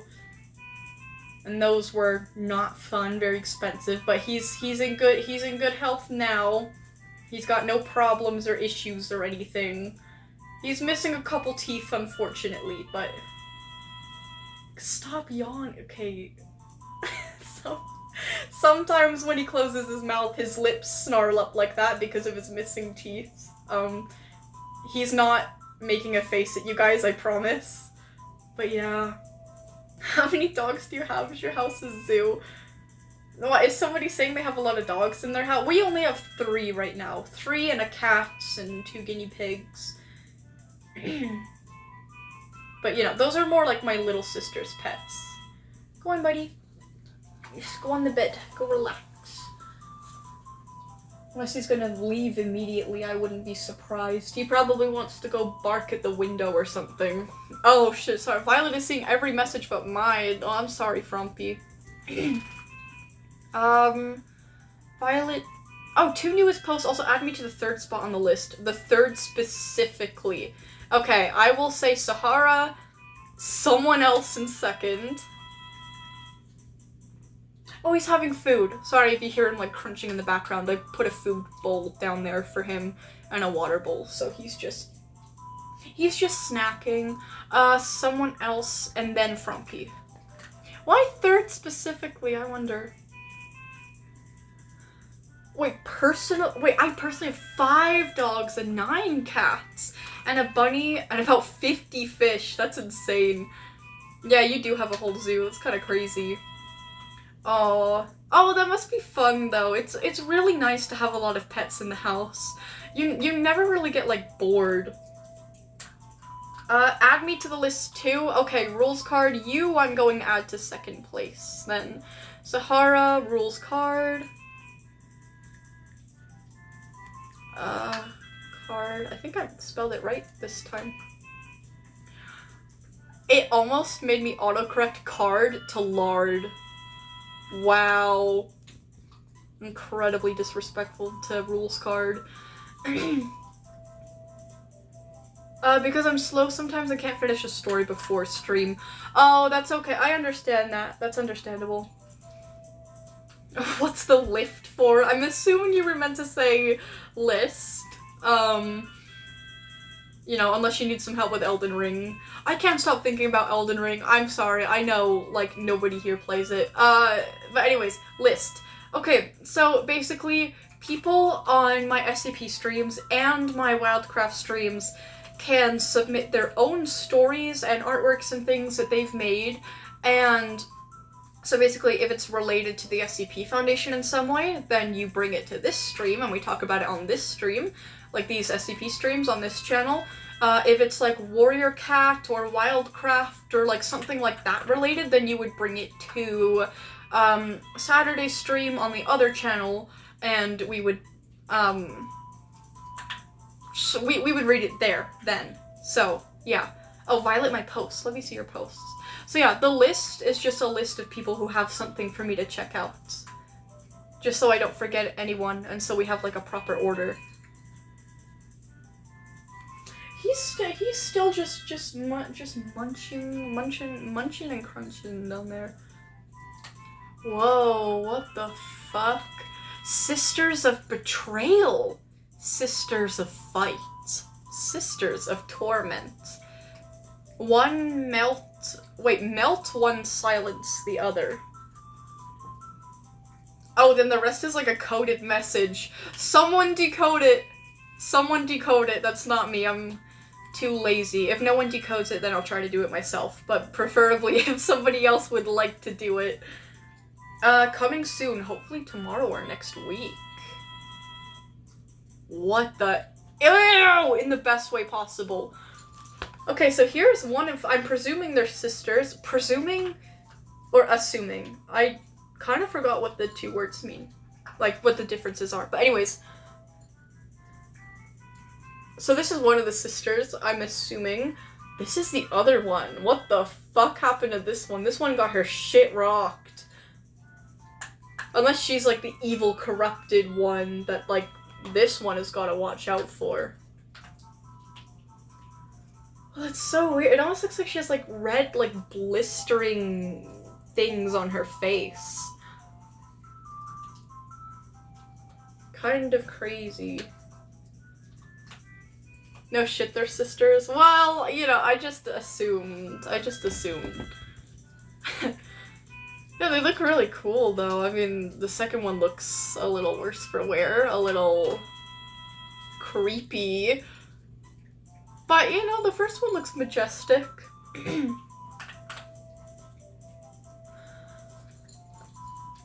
You are really hungry, and you know what? That's okay. That's totally okay. The food bowl here is not the only food bowl in the entire house, by the way. Like, he could have chose to eat, like, anywhere else. But he's hungry here and now, so. No way! How cool is this? Wait, chat, apparently you can add sounds to posts? You can?! I have no idea if it's gonna work, but, let's see. I don't see any way that I can play a sound, and it doesn't seem to be playing a sound. But this looks so cool! Oh my god. It's, to go along with, Hawk's absolute peak, I also made Horror with Violet an idea for a potential merch item. This looks so fucking cool.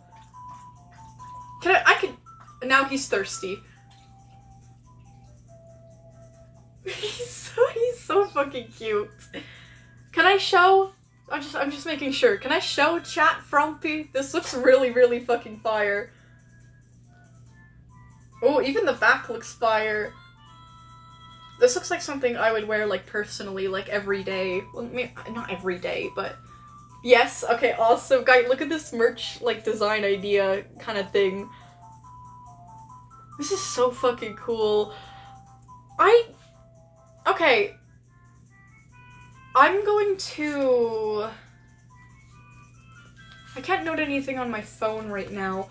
I'm going to put it into my notes app right now. Look into starting merch.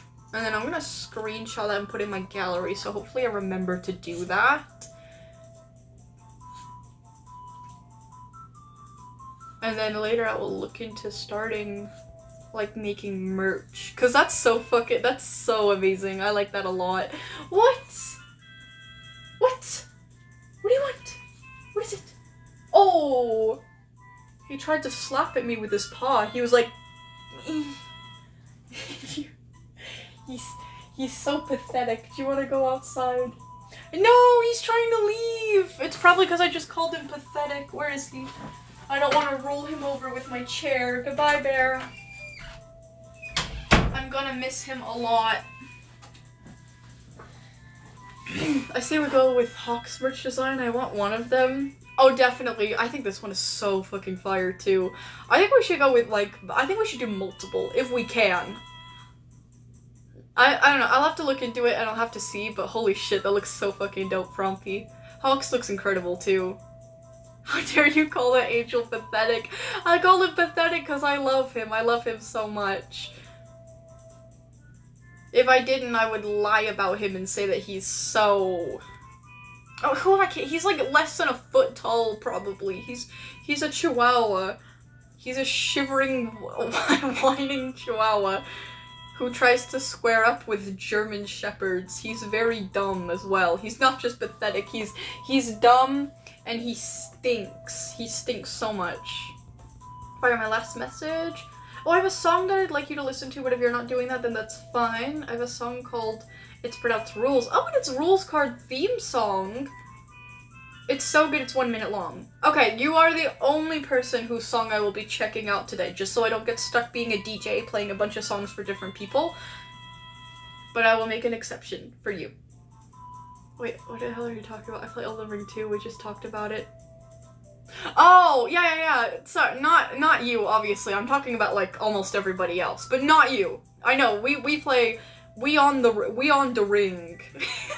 You know about the ring, okay? My dad plays Elden Ring. Your dad is awesome. Your dad is awesome. Does your dad play Dark Souls too? That would be also cool. Wait. I was in the middle of doing something. Oh, Sahara also says, Violet, my message. What did your message say? Violet, I drew a very... Ooh! Epic drawing in my post, by the way. Don't forget the thing about the Weevil. Okay, here's what I'll do. Music thing, arts thing from Sahara, then Weevil thing. Yeah. Yes, I know all about the fuck-ass rings. Yeah. Violet, you're gonna hurt his feelings, girl.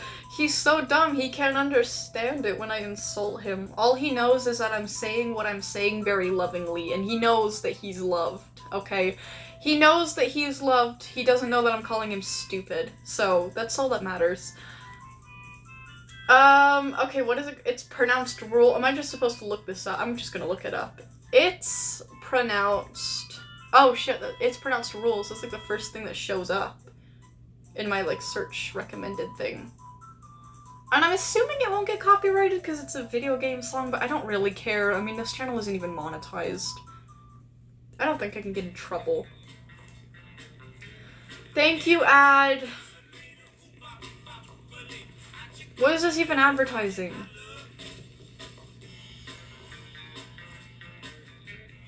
DoorDash? You make your grocery list? What the fuck about that was Door? It was just people like shimmying down a hallway in suits. Like, what the fuck was that? With Scotiabank Everyday Banking.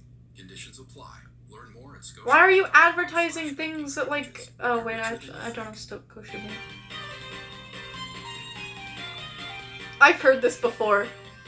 This is emotional dog abuse, Violet. It would be if he could understand me. I never say that type of thing if he could understand me. I'm not even being sincere when I call him stupid. He's actually a very intelligent dog. Oh, this is fun. I like this song.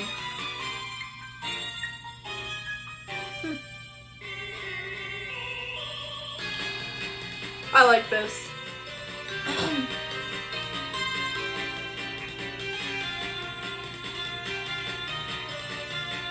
Ooh. The top comment says, imagine if, at the end of Deltarune, when we defeat the final boss, he appears and says that Deltarune was his puzzle.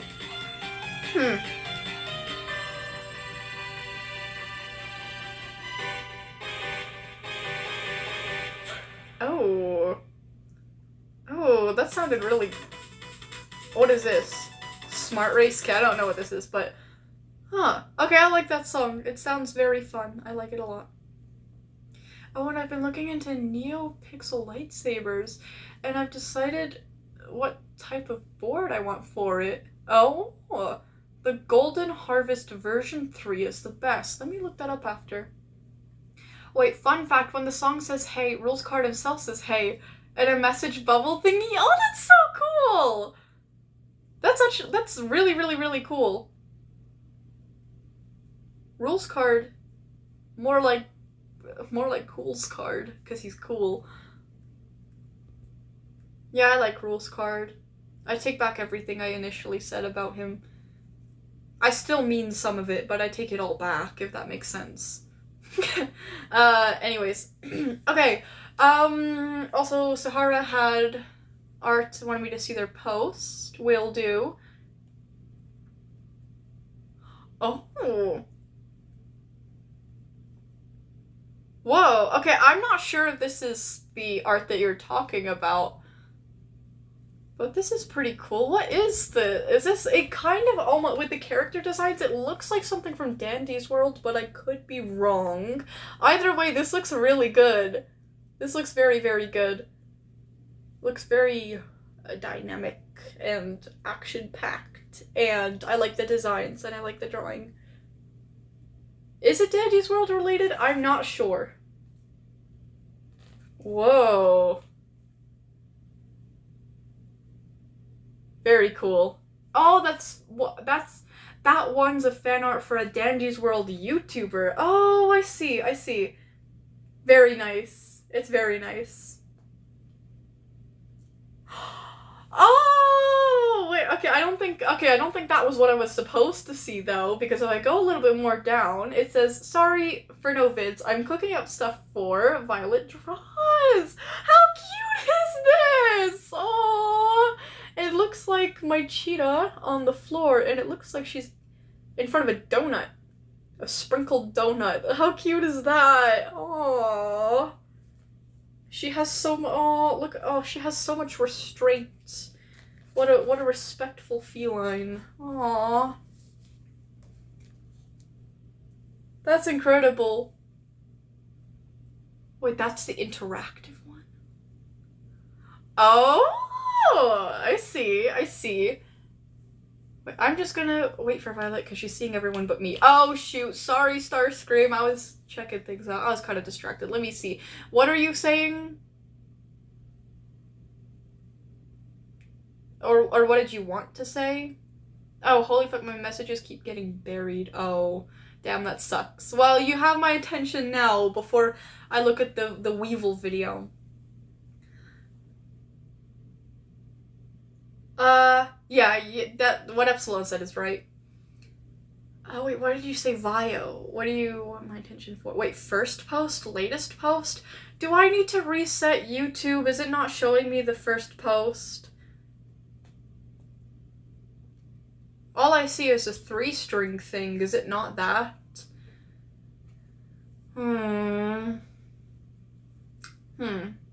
Yeah. Oh, well, okay, that's... it's okay. It's not that big of a deal. Let me reset YouTube. Go into my channel. Go into my live stream. Pause it. Go from top messages to all messages. Look for you in your chat. Find you. Go to channel. Go to posts. Oh, how cool is that? Oh my gosh! SCP stream thumbnail for Violet Draws. By the way, you can use it. How cute! Just crop out the green borders and it's a peak thumbnail. This is absolutely adorable. I love this so much. I might just add it to next week's stream. I think this is gonna be the thumbnail for next week's stream. It's so cute. Oh, it's so adorable. That's so cute. Oh, I like this a lot. Thank you for making this. I'm always struggling to come up with like thumbnails because I don't think about it until last second.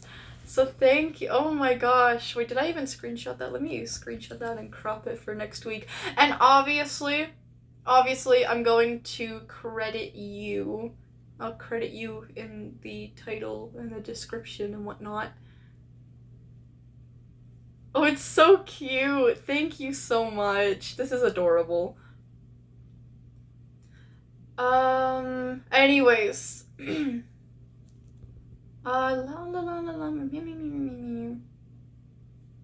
we go. Resume my music.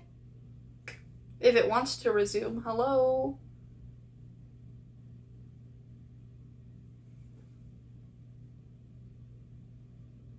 I guess it's just shy. I don't know. It doesn't say that it's paused, but it's not...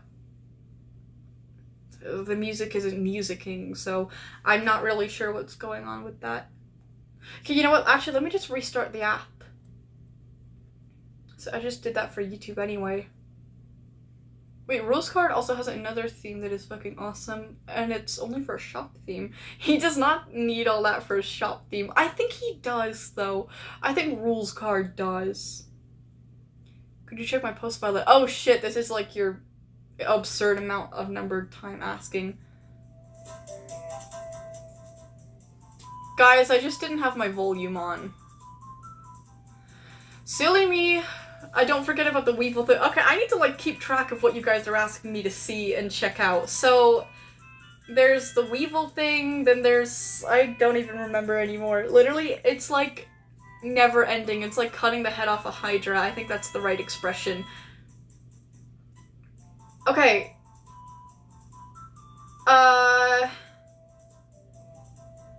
So there's the Weevil thing. Rosona wants me to check something out. Thank you, Epsilon, thank you. That makes it a lot easier for me to manage. Okay, let me actually just grab a paper. I was sketching earlier, but I'm not gonna show you guys because it's lore relevant to Confliction, so you guys can't see it. Not yet. I think I actually need to write down the amount of things that people want me to check out. So Rosanna wants me to check out their post, I think. So Rosanna's post. Then there was the Weevil video.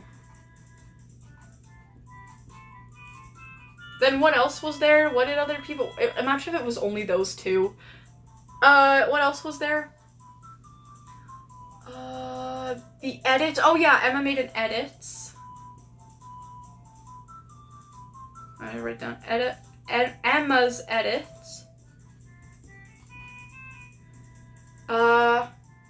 And I think this is gonna be like our last call for like checking posts and stories and like, not stories, obviously, we're done with that. The stream's almost been going on for 3 hours and we got through everyone on the list.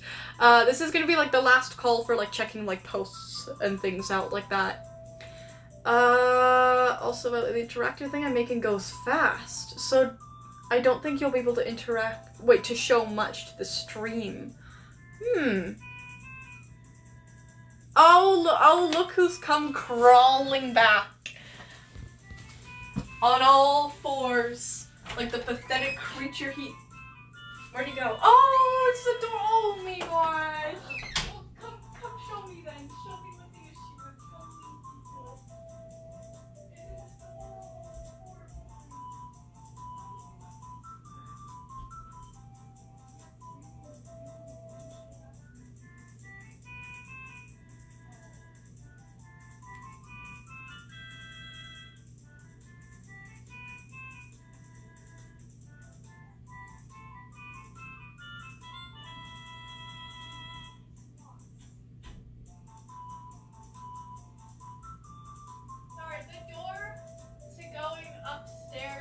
Closed, which means the entire time he was stuck downstairs and he only thought to make it apparent to me just now.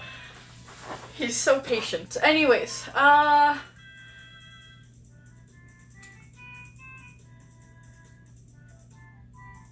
okay, yeah, thank you, Epsilon, that helps a lot.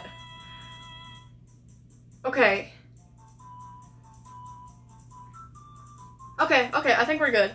Okay, Rosanna's... Wait. Oh, Rosanna, you said no, I don't have any posts. Oh, I thought you wanted me to check something out. Can you check my cringe POVs? Oh, I don't see anything on your channel, so I'm not sure where I would check that out. Unless it's something that you said in the live stream chat and I'm just getting confused. Not really sure. Not really sure. But anyways. Oh, bye, Mabel. I'll see you later. Have a good one.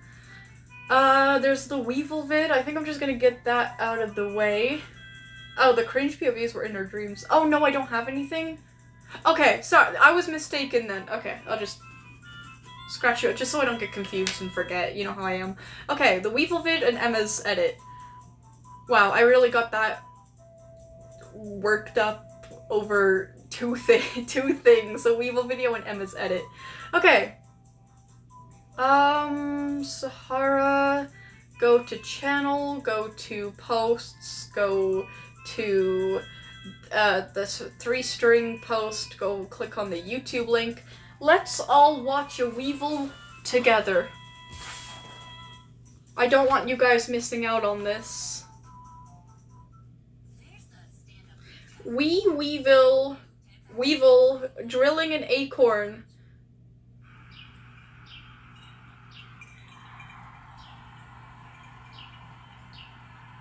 Oh, what a dumb thing.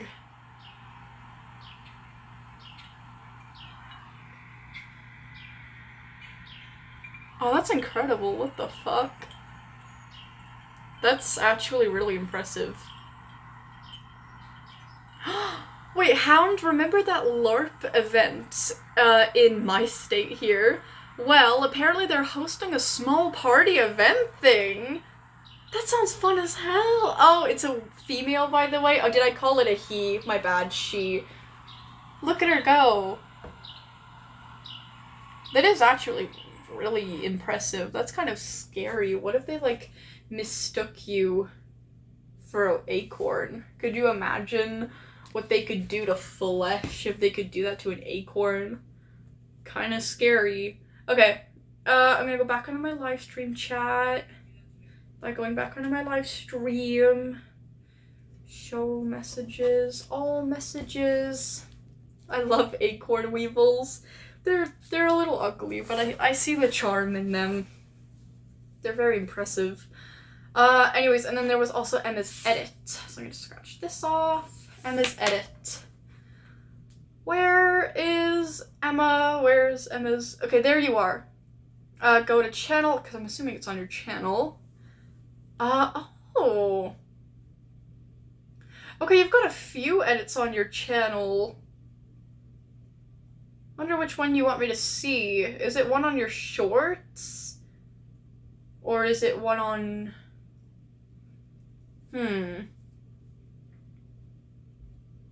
Which video is it, Emma? Which one do you want me to check out?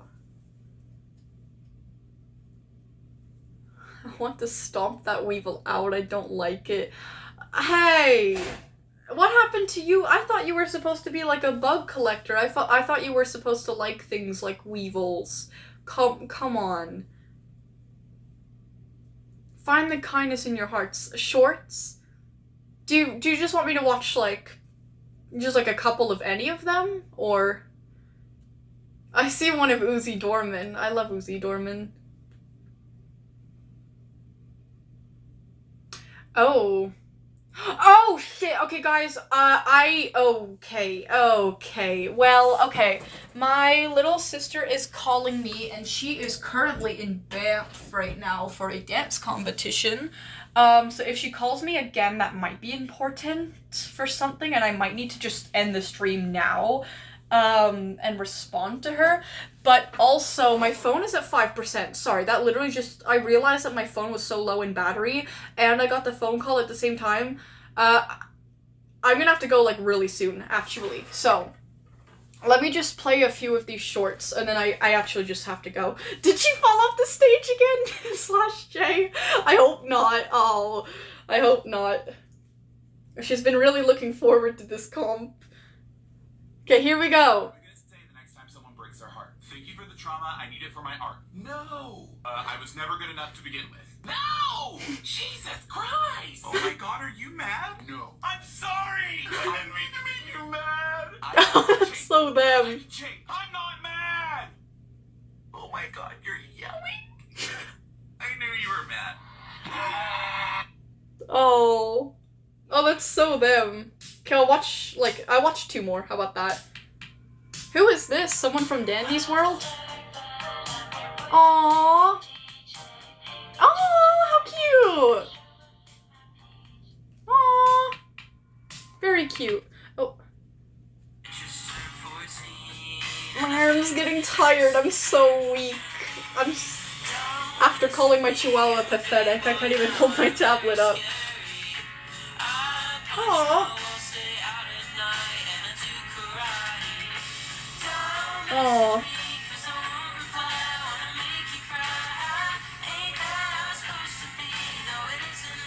Huh.